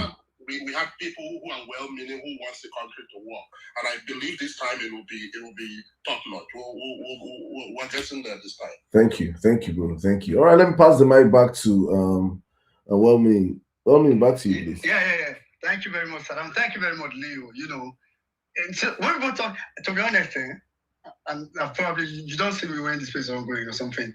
When people talk about, I really enjoy people come to talk, even if you are asking it as a question, even if you haven't saying it as a doubt, right? I really like when people come to talk about things that can lead to action. You know, Leo, let me just first of all say, so we have, and I got to know this from a conversation I was having with one of the smart balance developers this week. You know, we actually have 25 weeks to election. Matter of fact, technically, we have 177 days from today to election. If we wait a couple of 30 minutes from now, which will be next day, it will become 176 days, equivalent to about 25 weeks. And this week we needed to count it because of something else we're talking about. Right? But just to throw more light on what I was saying, you know, to clear the confusion. So smart ballot is a platform. Consider smart ballot as a land that has facilities, right? And PUTCCM is a movement. So consider it as a house where that will eventually be laid on, you know, the land, smart ballot, and there are other things laid on smart ballot currently, including like what you were saying in terms of we are not going to rely on INEC for coalition and so when I talk about these things, maybe it's because I've seen it. I think it's because I've seen it. I've you know seen some of the things I've interfaced with it. Maybe that's why I'm like this, right? But if we can draw our part, like Leo just said, in terms of reaching out to people, then that's really what was required. All right, quickly, I'll take Elisha. After Elisha, I'll come to Mr. Larry. And for Mikey, I can see you. Just allow me anytime you're willing to speak, or maybe if you put your hands up, I'll just know you're ready. So, but I can see you, bro. Elisha, then we'll go to Mr. Larry. I'll take it from there.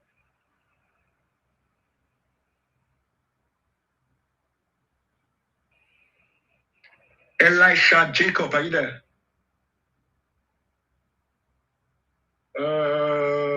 3, 2, 1. Okay, I guess maybe I'll assume you're not close to your phone, so I'll call you again after Larry. So, but while so I'll go to Larry, then try if Elisha Jacob is there. After Elisha Jacob, I'll go to Mr. Goswell. Am I audible? Yeah, Larry, audible. Please go ahead. Yeah, how are you, everyone? My name is Ade, to be precise, but Larry is my middle name. So, to Saddam, well-meaning, N6, thank you for all you do. I've been a follower for about 4 years now, since 2022. I've been following before the last election. But I've always been in the listening section. And I'm one of the people that you say that tears shed when it comes to obese issue here. Everybody knows me. They'll say, obese here. When we gather around here, I'm in the US, I'm in Texas. I'm very close to Otumba. I used to follow him before, I don't know, but now I think. So let's get to business. Now, I can see our principal has done one thing, and that thing is he has changed from talking to our local media. He's now talking to international media.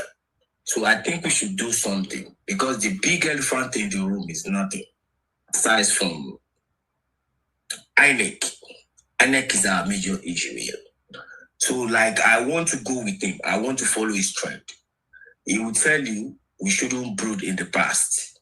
Past is past. Now let's do the way forward. What is the way forward that I think? Now that I think he's talking to international media, you can see even his party is very, very quiet. They are mute, literally mute. So we are in this by ourselves. Obedient Concasia. We are in it by ourselves. We shouldn't wait for anybody. All the political parties and all the political actors in Nigeria are shown they are ganging up against this man. And this is the only person we can hang that little thread of hope on. So now that he's talking to them, I want to bring a suggestion. One of the suggestions I'll bring tonight is, can we go in the way of putting, probably our MPs around here, our senators, our Congress member on their toes by writing them letters? Because I've used them series of times and it has worked out. I always write them.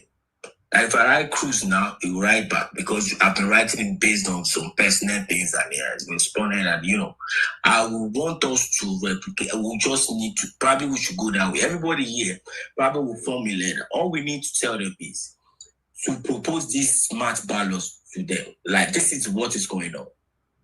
we don't want to go in the way of revolution, but we want to do ballot revolution. And we know all of these people have been bought. We can put references in our letters like, see, 2023, this is what happened. These are the things that transpired. And these are the things our judges, like the 5 judges we had sitting on that very day, told us they don't know the difference between and, just AND. They could not dissect it. And they were like, they don't understand it. So now we want them to, the same way APC went in 2015. They were all over here. So we too should be all over here. The ones that are Nigerians can take some little kind of protest to the embassies over there to submit the letters. All we want is a free and fair. One man, one vote. And they should compel our president to do that. Because like we are saying now, these people has been moving from palaces to churches to imam. They are buying everybody. Everybody buying. And if we keep quiet, by the time it comes, they will come out to tell you, it's let's keep calm, let's do the before we know it. 1 week, 2 weeks, 3 months, it's gone. So we don't want a replication of what happened in 2023. So we need to probably go this way. Write letters to our MPs, to whoever, the Congress, Well, I can start with Ted Cruz. We can do back and forth. We can write them down. We share them the idea of this. What we came up with, because we do not trust INEC. And one of the reasons we can't trust INEC, we will give them the idea of all those things. Amukuto, what his name has been doing, how we confirmed he's a member of the ruling party, is the register, like all those things. We give them as reference. These people are already on their, they're on their neck with the Muslim ticket, so we can use this to push them further. You understand? For them to be able to be like, okay, we have interest. We want to see what is going on with that country. That is one. And on the second one, I'll say we as obedience, as a lawful citizen of Nigeria that really wants change, let's try to protect Obi in our little ways. Like probably with our prayers and things like that, let's always look out for him. Because this man is by himself. It's just him and nobody else. Just him, nobody else. I can see Kwankwasia is doing the Lord's work in the north. But in the south, we that are sad. I'm Yoruba. I'm from Ogun State. But I based in the United States, it doesn't matter. But I'm doing what I could in every way. I sensitize people every time. We need to now start doing one thing. I think we should start radicalizing people's mind instead of trying to push others. We should radicalize them more. There's one platform here that I love that one woman is in charge of it. Her name is Queen Something. She's on the board. She's not a good anchor. She's not a good host. But like on Vawulence Space, I've been a good listener here. I listen, and most of the things that I learned about this government, probably I took it from here. And when those facts and figures were put out, I go and do my own fact check it, I put it in my head. When I'm debating Agbados here, they don't like to debate me because I will make a mess of you. I will not shout. I'll just tell you, I'll just make sure you are the one who is fact checking you, and I'll give you some fact, and I'll give you data. That is how I do with them. So going forward, I think we need to come back on. We need somebody to come and educate us more on how this smart ballot works. I put it on everywhere, but between you and I, if you ask me how it works, I really don't know much. But I need to be able to sit down, put it in some platform that I have, and be able to talk to people about it and tell them how it works. You understand? Everybody buying is buyable. Agbado style is what money cannot buy, more money will buy. That is Tinubu's style of governance. So that is his style, and he will buy and keep buying. You understand? But how many can he? He cannot buy all Nigerians. We are 220 million, according to them. Even if we are not more, or he cannot buy 2 million people to his side. Because those of the people he's giving the money to will not even spread it around because they don't even know what is going to come after 2027. Some of them will keep to them. So we have the conscience to be like, we want a change in the country. Let's intensify. That idea of the ballot has been won is a big lie. It's a big lie. If not, they'll be chilling in their house. They will not be all over the media spaces, spreading propagandas and lies and trying to, to put Obi down. So it's a lie. It's a lie. We've not even started. We are on the forefront. Thank you for having me, and thank you, everybody. Have a good day. All right. Thank you very much, Larry. Thank you very much. Some salient points you wrote. In fact, the fact that you say you don't know about small, like you don't know in details about small ballot, that indictment on me.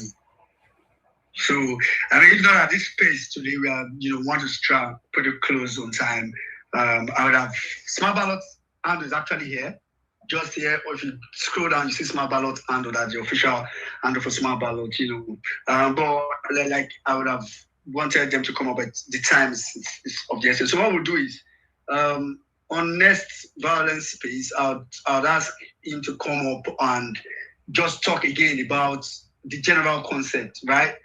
So I'll say next week Thursday, please be around and be around early so that, when it comes up early, and it's not just to Larry, to everybody that says, we don't know the features or don't know like the benefits and all that. For me, there are so many things here and there. If I start to talk about it one by one, and I learned it as well. Like I was not there when it was developed. I was not, I had to learn it, and I haven't seen it. I see how it works and all that. So next week, Vawulence Space, I would ask Smart Ballot, one of the Smart Ballot team members, to come up and just give again, some more information. But Smart Ballot is always on one MMC space that hosts almost every evening, right? Every evening at about 6 till about, most time from 6 p.m. almost every evening.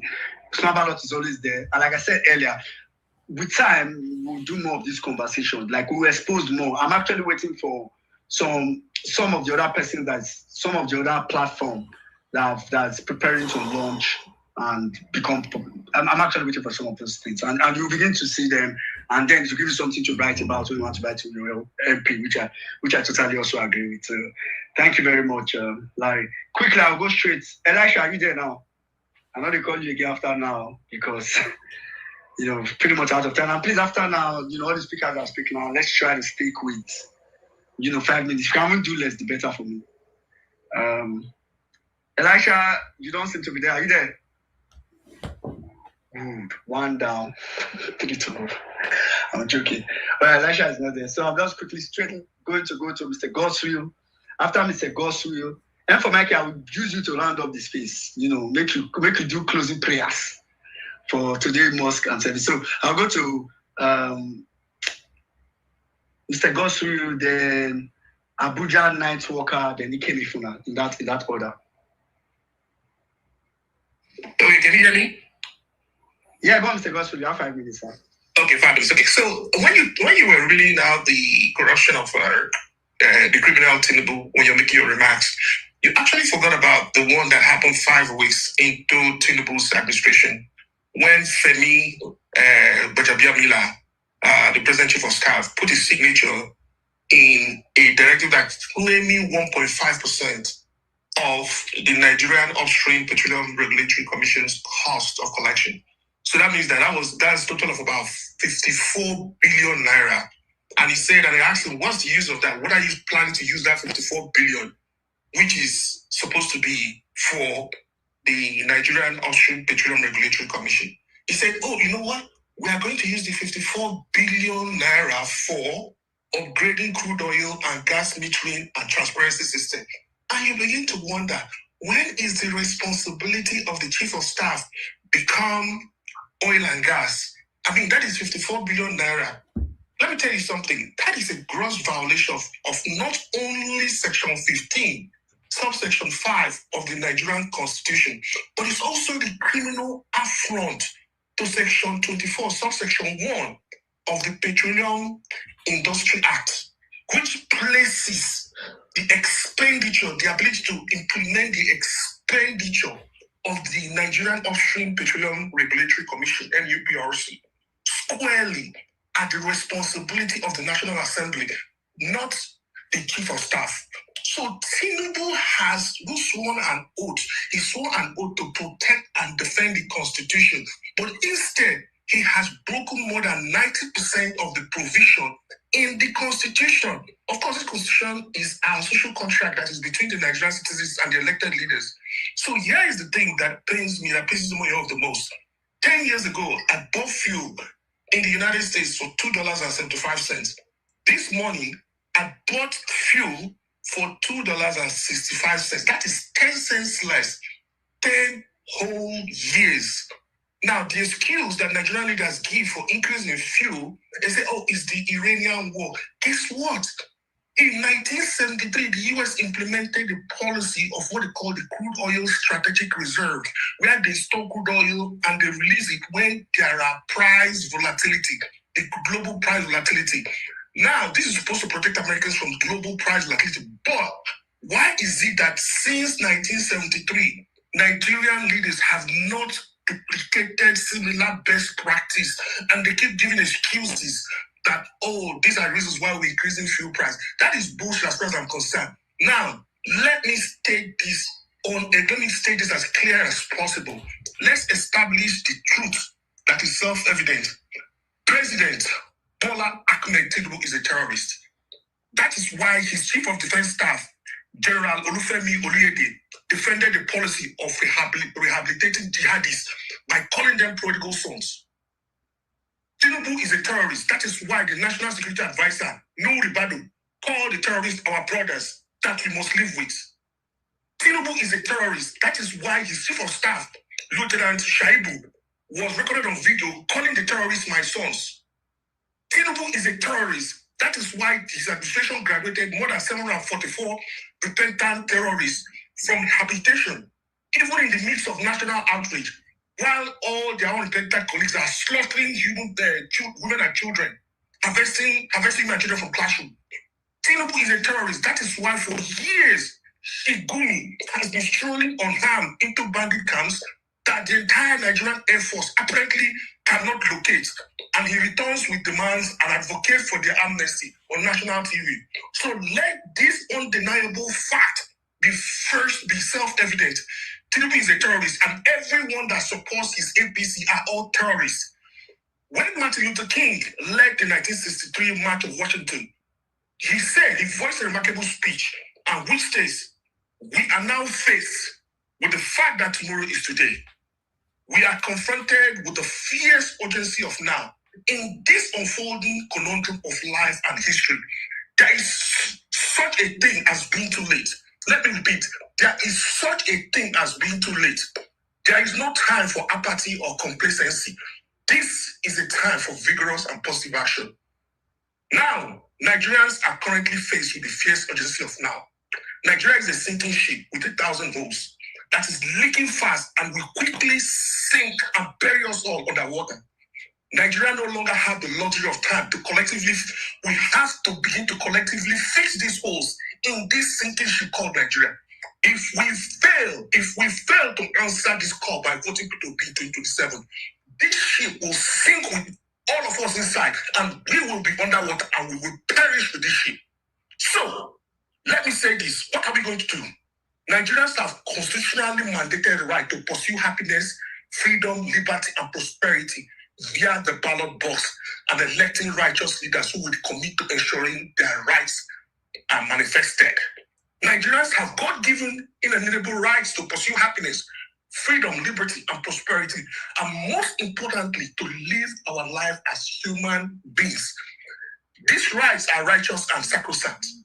Every Nigerian is free to vote for whoever they choose because that is their right. That is why Nigerians must have a free and fair election. That is why Nigerians must be able to vote and have their votes count. No individual, let me repeat, No individual or group of individuals born of a woman has the authority to deny or deprive any Nigerian this existential right. Taking away or denying Nigerians this right is tantamount to denying Nigerians their humanity, their divinely endowed birthright, and constitutionally mandated rights of citizenship. Nigerians who are threatened with the denial of these rights to their humanity have the righteous and divine obligation to respond with deadly force and put that threat out of existence. Let me repeat. Anyone that wants to deny another Nigerian their right to pursue their humanity via the ballot and a free and fair process, electoral process, does not deserve the right to be alive. And any action that must be taken to ensure that they cease to exist, even God and man will find the use of this deadly force not only justifiable, but laudable. Let me tell you again, in the words of former APC presidential candidate, if the elections of 2015 is rigged, the monkey and the baboon will be soaked in blood. So we repeat his words. If the election of 2027 is rigged, the monkey and the baboon will all be soaked in blood. Thank you.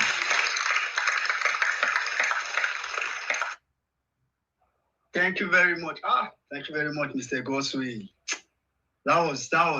I mean, this is what we call fact-based. For everything with the terrorists you said, you back it up with facts. It's not. The facts are not emotional.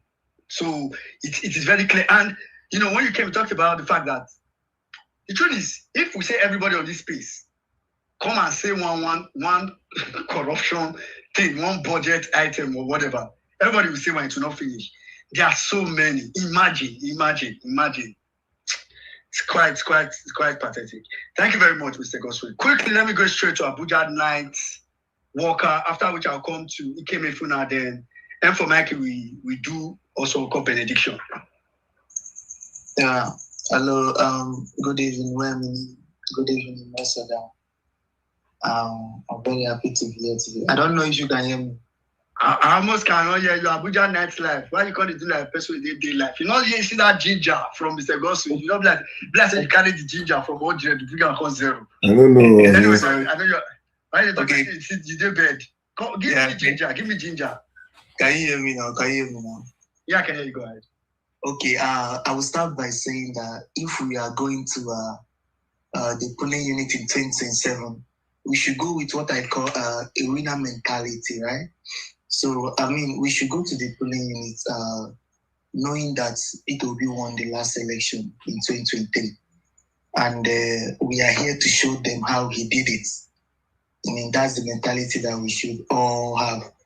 I mean, it's something I call the winner's mentality. And we are here to double that vote to show them how he really did it by giving them 18 million votes, because I'm very much convinced that Obi won that election by 9 million plus votes and all that. So, now for APC, people actually think that we are dealing with human beings. And that's where we all get it very wrong. People actually think that we are dealing with human beings. When something becomes a problem, I start studying it to actually know what I'm dealing with. And I found out that APC is a party of witches and wizards that makes decision in the covens at night. These guys doesn't make decision during the daytime or anything. There was this time where somebody said that Tinubu doesn't sleep at night. I believe it. He's not lying. These guys are witches and wizards, so they don't sleep at night. So when people think that we are fighting humans, I think they are very wrong. We are fighting with demons. And do you know that anytime I go to church on Sunday, right, I no longer ban Satan, or I no longer ban the demons. I no longer say I cast and bind. No, I always say I cast and bind APC, because they are my problem. Demons, Satan, village people, they are not my problem. They are lesser problem than APC. So when I pray, so I think when we go to church on Sunday, you should try this. You should try this, and it actually works. when you go there, say, I cast and bind APC, I cast and bind Tinubu, I cast and bind, mentioning them one after the other. I cast and bind Nike, I cast and bind Dave, all of them, mentioning them. And you see that your problem will start reducing. And maybe if God helps it, then. So that's why whenever I see Abado people, I miss it for them, because they have been bewitched. They are under a spell. They don't know what they are doing. Understand? Like, it's been long I replied to any of them, because I feel for them. Because these guys are the kind of people that they've used their wings powers or their coven powers to tie their face. They no longer know what they are doing. You know, when these guys give you money, you think it's ordinary money. I'm just laughing at people. When they bring out this their bread, this their money, you think it's ordinary money. I'm laughing at you. These guys are witches, certified witches that make this. So we should be aware of what we are dealing with. These are not normal human beings. So we should stop doing normal things to remove them. And again, if you check now, people that are fighting insecurity, we still have almost 23 to 25 local governments being controlled by bandits. And this has been like this since 2022. They have not reduced it. And every day they come to Arise, they come to China and they are shouting, we are fighting insecurity. We are doing this, we are doing that. But the numbers are not reducing. So, and do you know that election will hold in all these local government too? Election is going to hold in all these local government that they tell you that are controlled and captured by bandits. Now, think about it. Bandits make staff. Now bandits go be pulling agents because they don't know you where to go to all this places. So what should we do? We should come out and overwhelm these guys. Yeah.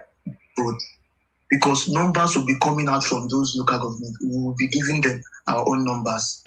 So that's the thing. And lastly, I will tell you that these guys are in panic mode. I will tell you that APC has been rejected. APC have been rejected all around. I told the guy in my area, please, if you can walk up to 50 people and you get 5 people out of that 50 say, I will vote for APC, I'll give you 200K. And the guy was just laughing at me. So they've been rejected in all over Nigeria. So I'm telling you that this election, we are winning it fair and square. And the only thing we should do is to get our PVC and come out and show them how Obi won it in 2020. And protect our vote. Thank you very much. Thank you very much, Abuja Nightlife. I want, you know when you said that, which APC is the party of witches and wizards, that they make decision in the coven at night.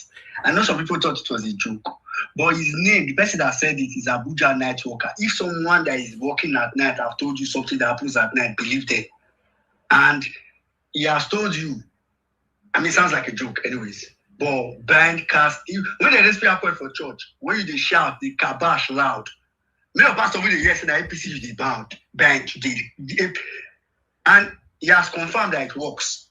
So if there's anything that can exonerate you from Nigeria's problem at all, say it will still protect you small. That is it. That is it. So it's I actually believe what you said, Abuja Night Walker. Thank you very much. Quickly, I'm going to go straight to Ikemefuna. Ikemefuna, I'm going to give you... Well, let's take people from TikTok so we can... you still get people? Yeah. okay, Ikemefuna, just give me a word. Let's take people from... Also not be for Mikey, TikTok. No, Mikey come off his way today. Zamzi, can you hear me? Good evening. Yes, I can hear you. You have 5 minutes, please. Yeah, in terms of what we can do, I think we should learn to insert people. Let them center themselves in this fight. Because I think one of the mistakes people make, they think this election is about Obi or it's about Tinubu. The reality is beyond these people. It's not about an individual. The mistake we've made over the years is that we center our politics around the individual, but we're trying to establish a system that is centered on institutions and structures beyond Obi, we want to be able to vote in people. Our vote must count, and we want to be able to drive them away if they don't perform. Only then can we have a country, not a country where Wike takes his children abroad and your school does not have a roof, your children are sitting on the ground. Not a system where they go abroad every time, like Tinubu, they go pump blood for France and London. But you, what hospital do you have? So when I discuss with people, I ask them, how your life be before? How is it now? What are your options? You are a graduate, but what's the option? Do you have a clear career path in Nigeria? Do you have a clear process where you don't need to know somebody? Your father does not need to be the father of somebody that is somebody for you to apply for a job and get it like it's done in some places. Yes, social capital counts. People have connections. But broadly speaking, in a country that works, there should be a pathway that is fair. So center people, ask them, how was your life before this useless APC and their cronies? Because only when you do that, you can have a country and politicians that listen. Other places, because when they start to lose small elections, they start to know that the country has left them. See Keir Starmer recently. They're not drive and come up for that. He resigned when they started losing other forms of small elections. But what do we do in Nigeria? You allow 15,000. So when we speak, please, center, let's ask people how their lives are. Not a country that is designed for politicians, that they're sharing money to governors, to security agencies, to all of these other people, and including the small bandits collecting data to come and embarrass themselves and their family members on social media. If the country is good, is that all you are worth? Ask yourself that. And so until you do that, sorry, we don't have a country. And so this next election is the real independent. You see that one that we did in 1960 as scam. So we want a country where you are truly independent and your life matters. And wash your brain. All those brainwashing that your pastors have brainwashed you to say, oh, certain people are more important than others. Oh, they are specially anointed. Touch not my anointed, you are not. In the eyes of God, we are the same. Until we run a country where the president is as equally important as that other person that doesn't have anybody, we don't have a country. Oh. And someone said to me when they were doing elections in the UK a few months ago, and that thing resonated with me. I wrote it down. And he said, think about the most vulnerable person you know and vote for the political party or for the individual that will make that person's life better. It's not about, think about the governor that you know that Tinubu will give more money. It's not about that senator that will buy one house or the one that will be pressing Ashawo's leg on private jet. While your schools are rotting, there's no health care, there's no security, there's no food. I'll stop here. Thank you very much, my sister. Thank you very much. Well, let me just take the last person here so we can just finish up from this. Mani Jaja, can you hear me? Yes, I can hear you. Right, you have the live, please. 5 minutes, please. Thank you. Okay, I greet you. Good evening, everyone. Okay, what I want to say is that I think the problem I find with the opposition we have in Nigeria today is that they have left the work of the ruling party and the work of the opposition for the APC. Because as an APC, when APC was ACN then, before it metamorphosed to APC, I can say they really played the opposition very well, you understand? And also to really attack this APC, the kind of opposition APC needs to feel is for the parties involved to copy the same template of APC as an opposition party then and give it back to them because they cannot withstand it. But unfortunately, it appears that the parties are just so docile and the APC seems to be playing the opposition game against them. Even sometimes you wonder if the APC is still in opposition. And so I think another thing is I believe maybe another thing I would advise is I was a member of a political party there. Most times when we have this group that we form and you see that a lot of the young people in this group seems distant from political parties. You understand? And a lot of the information you need to get, a lot of the steps also we need to take to integrate into maybe the actions we have put out in the group formed. There are a lot of ideas you get from the political parties, those who relate directly, but you see that in most cases we form these groups and they seem so distant from the political party. So what our advice is, everyone in any group formed that is meant to project this project, try to find out where NDC is holding their party meeting around you. Please don't neglect it. You understand? It's important. Don't neglect it. It's also by participating, you can be able to relate most of the ideas that we'll be able to secure the winning, protect the vote. Because for now, let's say, thank God that Kwakwasia Group is doing a lot of work in the north. But from the feeders, you see that NDC is here to cover a lot of places too. And INEC will get whoever will man the polling unit. If you have been a polling unit officer, it's still the political parties that will submit those who will be in the polling unit. And most times, these are the people the security agencies try to give some level of maybe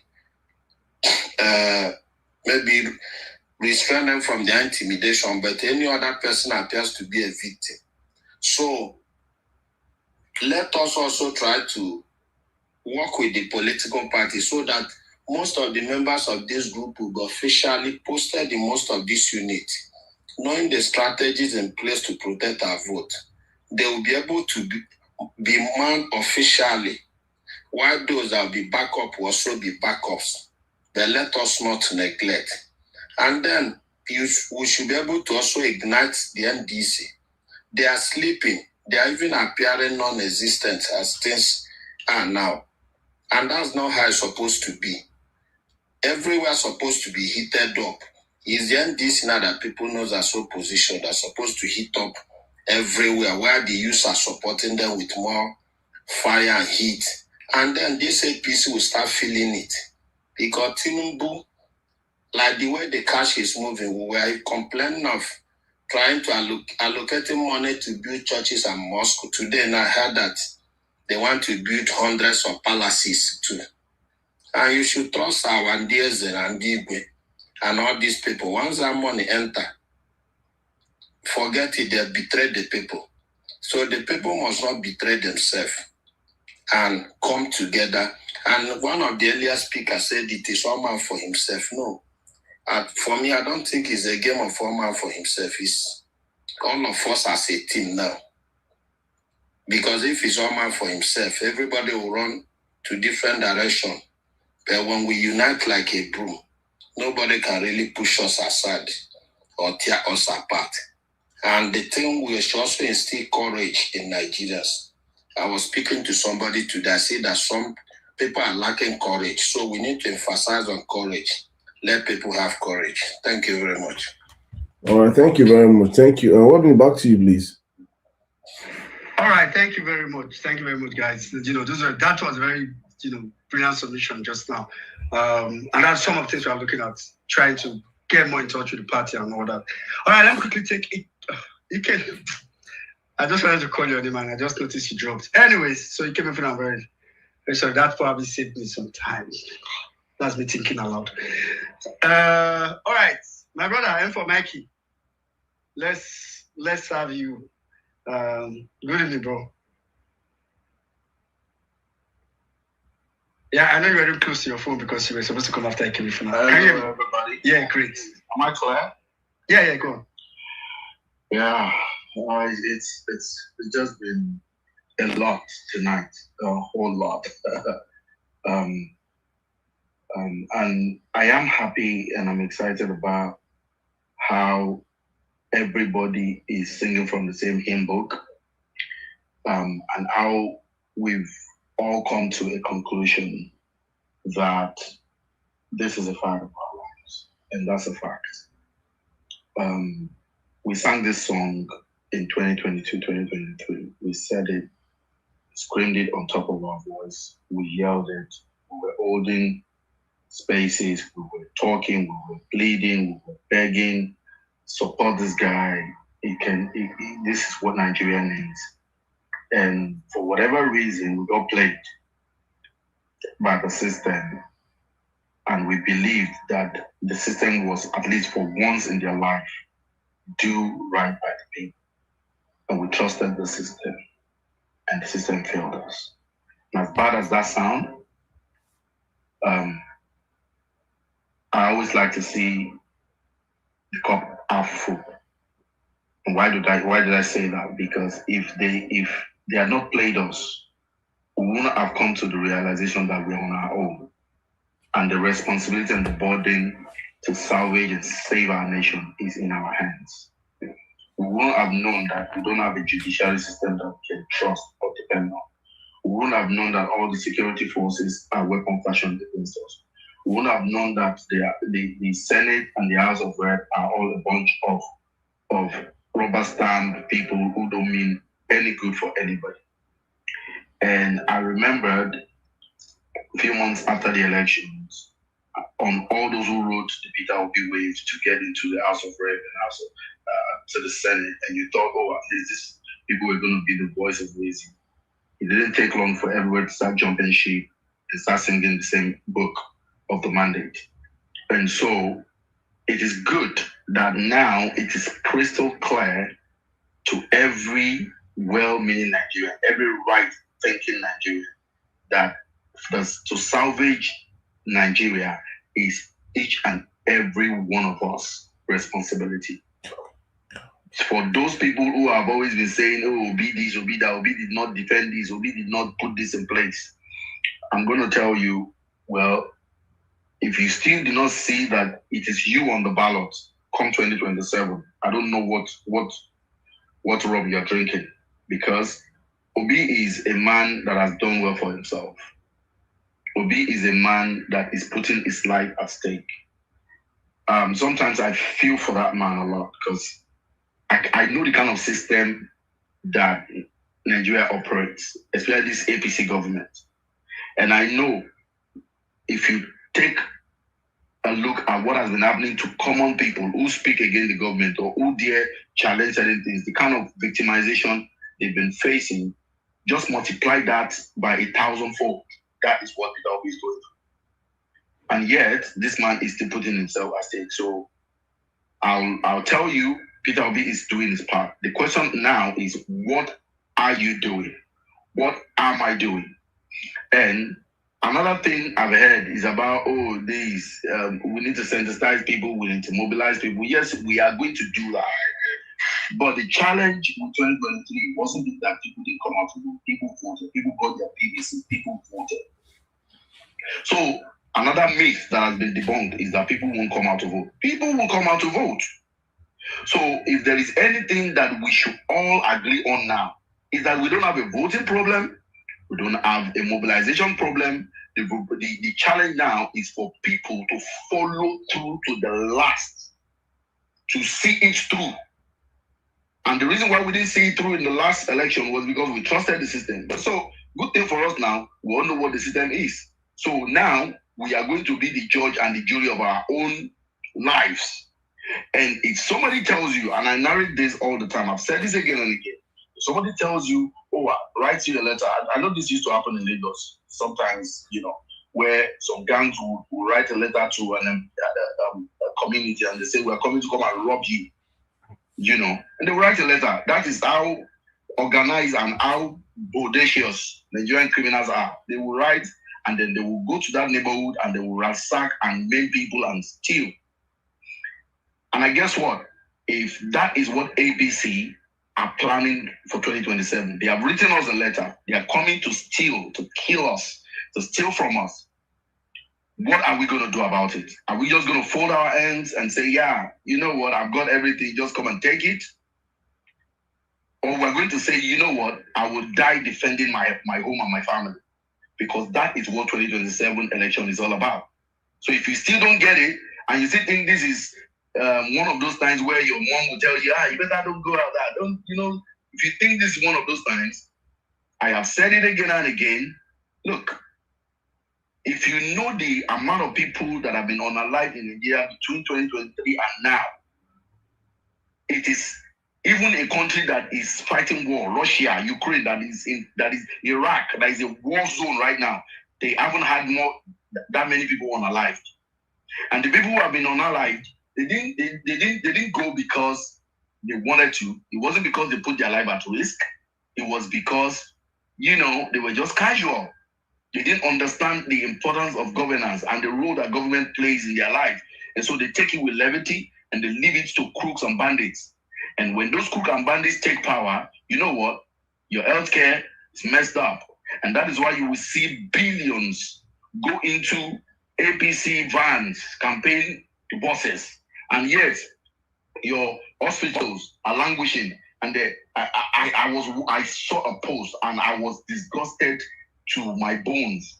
I think it's in Ekiti State. I don't even know what state that. Where, do you know what they talk? A deputy governor commissioned Keke Napep as ambulance.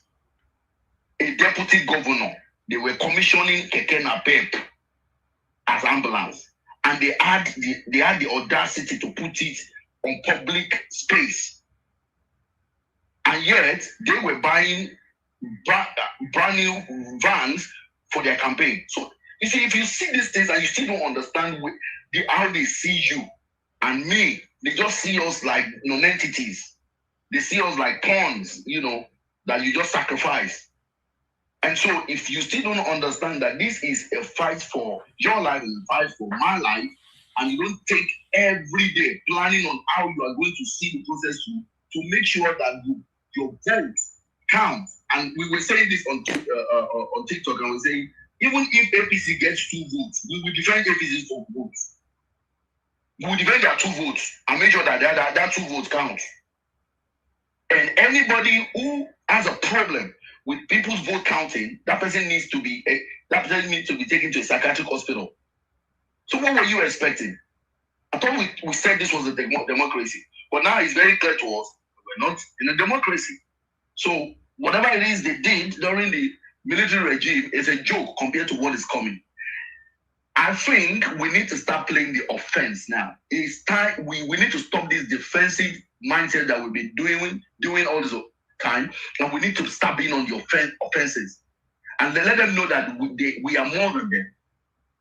They have all the money, but their money cannot buy our numbers. It is impossible. So we need to start playing offense. They should be afraid, not us. Even though they are afraid, of course, it's very clear they are afraid. I've said this time and time again. If you see the amount of resources this present government is deploying into propaganda, you will know that it's because they are afraid. But that is not enough. They need to be so scared of even campaigning. They need to be afraid to even go out. We need to let them know that we have rejected you. We have rejected you totally. All these Your Excellency people are still doing it. Disgusts me because there's nothing excellent about these idiots. With the amount of looting, like I don't understand how we just fold our hand and people just loot us, like they loot us to our face. They do it to our face. They don't hide it. They do all these things to our face. A minister was asked, "You are driving a Rolls Royce," and he says, "And so what?" I'm in a country where the minister of that country dare not drive a Rolls Royce. He dare not do it. And this is a country that is 100 times richer than Nigeria. And he's the prime minister. And he dares not drive a Rolls Royce. But you have an appointed minister in your country driving a Rolls Royce. And when he was questioned, he said, "And so what?" And I think it's high time we begin to be on the offensive. We have to be on the offense. Let's start this. Let's stop this timidity and all that. They cannot unalive all of us. They cannot do it. I know if they have their way, they will plan to do it because the government in power don't care. They don't care to rule the ashes. But we will tell them otherwise. And so I have enjoyed all this conversation. I've seen this fire. And I just need us to take this to everyone. Sing this song and let this be the song that we sing.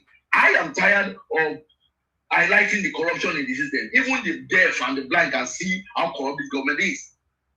The conversation now that I think we should all be having is, what are we going to do about it? We already know. There is nothing the APC government will do between now and 2027 that will shock me. We already know that these people do not have any line. They cross every line. We already know that. So you can stay hours highlighting the evil of APC government. It's out there. It's out there. It's true. Like you already said, if everybody here is given a chance to come up and say one corrupt thing that APC is doing, it will not be enough. We can sing this song, but the question now is, what are we going to do about it? And I keep saying, I don't want us to wait till 2027. There should be a build-up. Let the system begin to feel the heat of what is coming. Let them begin to feel the heat. They don't need to see the entire strategy, but they need to be uncomfortable. We need to make them feel uncomfortable. They need to know that this environment is getting heated. Something is not the usual anymore. Let them know that it's an unusual system we are playing now. The people have found their voice, which is their warfare. They don't want us to find our voice. They want us to be subservient. They want us to be scared. But when the day you look at the bully and tell them I'm not afraid of you anymore, that is the day you take the power from that bully. And so I appreciate everybody, and I appreciate all that you do and all that you put in. But trust me, whatever it is you are doing, you need to up your game times 100-fold. Because these people that we're going against, like I said, they don't mind ruling over the ashes. And so, are we going to be the ashes, or we're going to be the victors? Are we going to be the one standing? That is a question we all need to answer. How bad do we want it? How bad do we want Nigeria to work? How bad, how desperate are we to see our nation stand among other nations and stand tall? How bad are we are we desiring that nation where everybody can go to places and feel safe? How bad do you want to be in a nation that can operate power and energy? How bad do you want to have a system where people have good education, good healthcare? It's a matter of how bad you want it. It's a matter of how bad you want it. So we all need to stop this victim mindset. We are no longer victims. We are aware. And I used to feel before now, after the 2023 election, I was angry, I was pissed, and I was telling myself, Mike, if you could just be wrapping up, please. Yeah. And I was angry, and I was telling myself, maybe these people they don't deserve we deserve the kind of leaders we get. But after reflection, I realized that, you cannot blame these people. These are victims. A whole lot of these people are victims.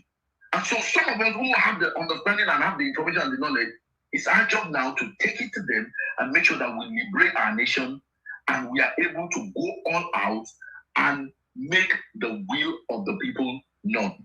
I rest for the night. Thank you. Thank you very much, M for Mikey. Thank you very much. I mean, the Nigerian situation is very pathetic.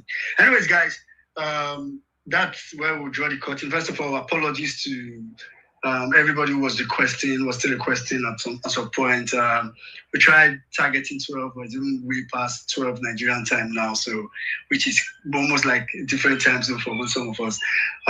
So thanks to everybody who came up today. But please, let's remember, beyond these conversations, beyond the complaint, like our brother Leo said from TikTok earlier, if we are not really acting or doing anything, like, nobody's saying do the most, but just, reaching out to people, letting them to directing them gradually to different platforms that are there. You read about the PUTCCM today, and, the Smart Ballot is almost like the platform to layer a lot of these other things. I will at least just be preparing your mind towards it.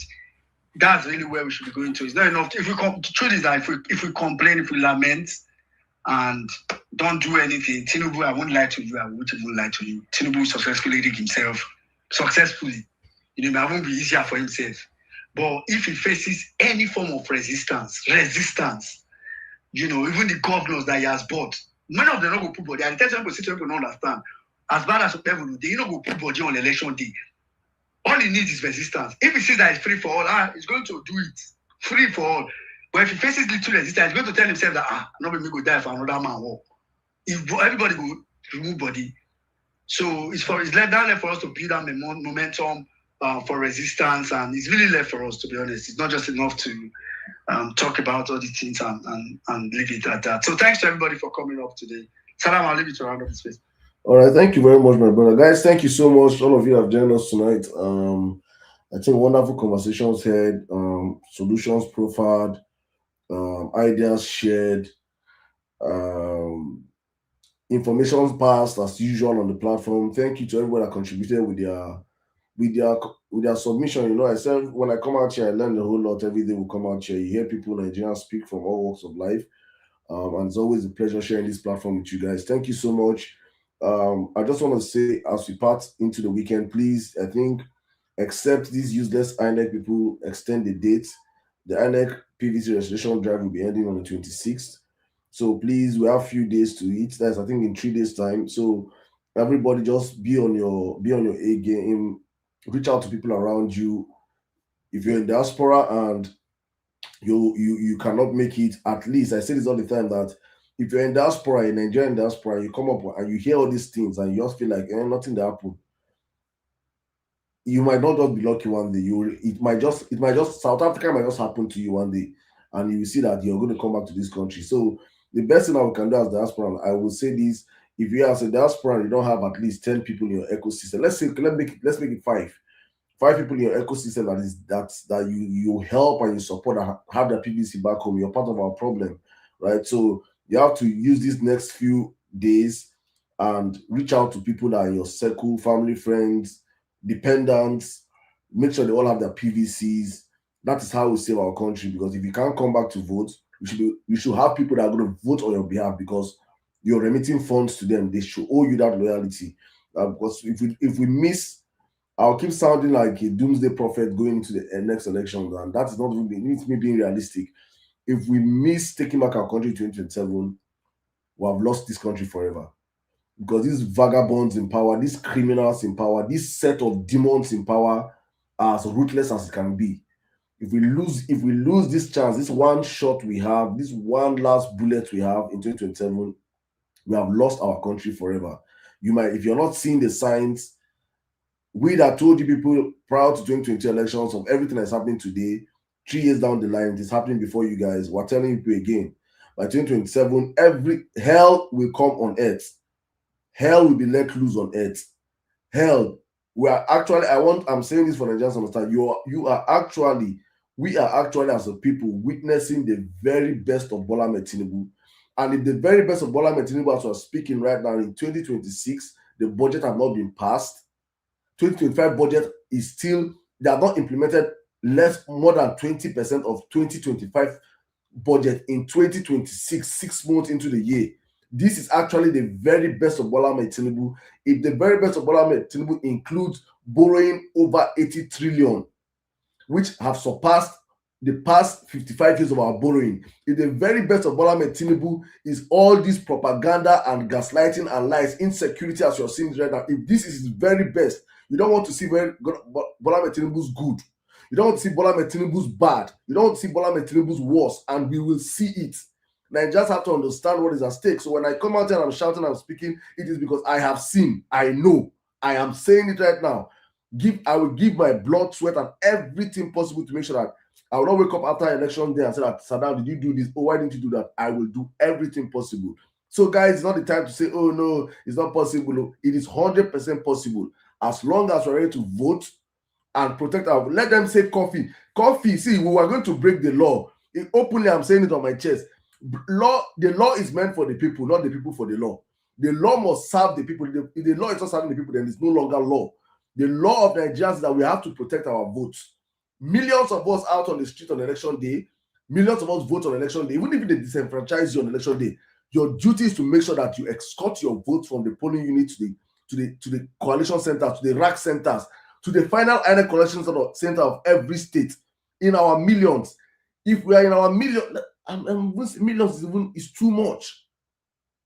200,000 Nigerians in every state occupying every INEC. They no bond that INEC chairman well to read that state. They no bond the security forces in that state to hold the people back. 200K. Do you know what 200,000 people? Do you know what 200,000 people out on the streets? So please, Nigerians, have to understand what we have to do. As I'm saying this, please just don't take it and swallow it. Take it out there to your circle of friends who are worried. How can we protect our votes? This is the simple strategy. It is how conquistadors have been doing it for the past donkey years, that you cannot go to Kano and steal their votes. It is how the people of Imo State did it in 2013 and 2014, that took out an incumbent governor and brought in Rochas. They stayed days outside We can spend the next 4 days from election day, or the next 7 days, as the case may be, from election day, and save the next 4 years of our lives. Or we should be ready for another 10 years of this criminal in power. Because if you think this man is going to come and do two term without coming for a third term, you're sleeping. If you think this, see, the devil will show you the signs on time. They're already telling you, they will tell you what they want to do before they do it. They call it the Kamamic law. Tell them what they want before you do it, so that when you do it, you'll not be held against it. They're telling you already that there will be 6 years, proposing a 6 year single term. They have told you already. If they plan and they rig these next elections, that 6 year term will start from these criminals in power. If you laugh, say, how old will he be? How old is Paul Biya of Cameroon today? He's 90-something years and he's being president of Cameroon. Under who? The French. Who is Tinubu aligning and taking Nigerians to? The French. You think he's not seeing Paul Biya? If Paul Biya can do it, why can't he do it? You think he doesn't want to surpass people like the Obasanjo that spent like 9 years, 9 or 10 years as president, blows the military time and to democracy time. You think he doesn't want to surpass all those people? For Tinubu, it's all about his ego. Look, Tinubu does not hide who he is. He's an egocentric, narcissistic. That is who he. Look, this man is virtually naming every project after himself. He sees himself like God. Every road they built, Tinubu Road, Tinubu School, Tinubu Hospital, everything is being. Such a person, you think will not want to become the highest or the oldest person. Tinubu will do 5,000 naira note that Tinubu face. He will be the president alive with his face on the number, with his face on the money. That is who this. A man is showing you patterns of behavior. At this old age, you don't expect such a man to change. I hope Nigerians understand what's happening. If you think I'm playing or I'm lying, look at Lagos State. 26 years after democracy, over 18 million people cannot choose the next governor of Lagos State. 18 million people cannot decide the fate of who will be their next governor. One man has taken that state and pocketed that state with all his finances, resources, everything in his pocket. Nobody can say no when he says yes. He's aiming for your federal government. He has gotten it already. It will only take a people that understand the danger ahead to take this man out. Be desperate. If we're not more desperate than this man, it will be, Saddam said it. Saddam said it. All right, guys, thank you so much. I'm just going to leave the show right now. And thank you to all of you that joined us from our different platforms, from TikTok. I'm wrapping up the show now. I'll be back on Monday for the Emir Saddam show from 10 p.m. Nigerian time, all through Wednesday. You can join us there. For you guys on TikTok, on X, thank you so much. YouTubers, thank you so much. I'm just going to shout out my brother in Nigeria. Thank you so much. I see everyone that contributed. My brother, Godswill for Nigeria, Omega X, Dima Wakiri, Balaktik, Dimek, Mr. Strongs, Midday, Mugzi, my boss, well done, Bugazi, Gregory, thanks, Chidi, Jeffney, Ayok, Chief, Oladipo, Josh, Smart Ballots, McDonald's, Merit, every one of you that came out tonight, guys. Thank you so much for your time. God bless you guys. Please, as I always say, this for God and for country. Have a great weekend ahead. See you guys next week, Thursday, on the Vawulence Space. But for those that like more of political conversations, join us on Monday, 10 p.m. Nigerian time, same station. God bless you guys. Good night.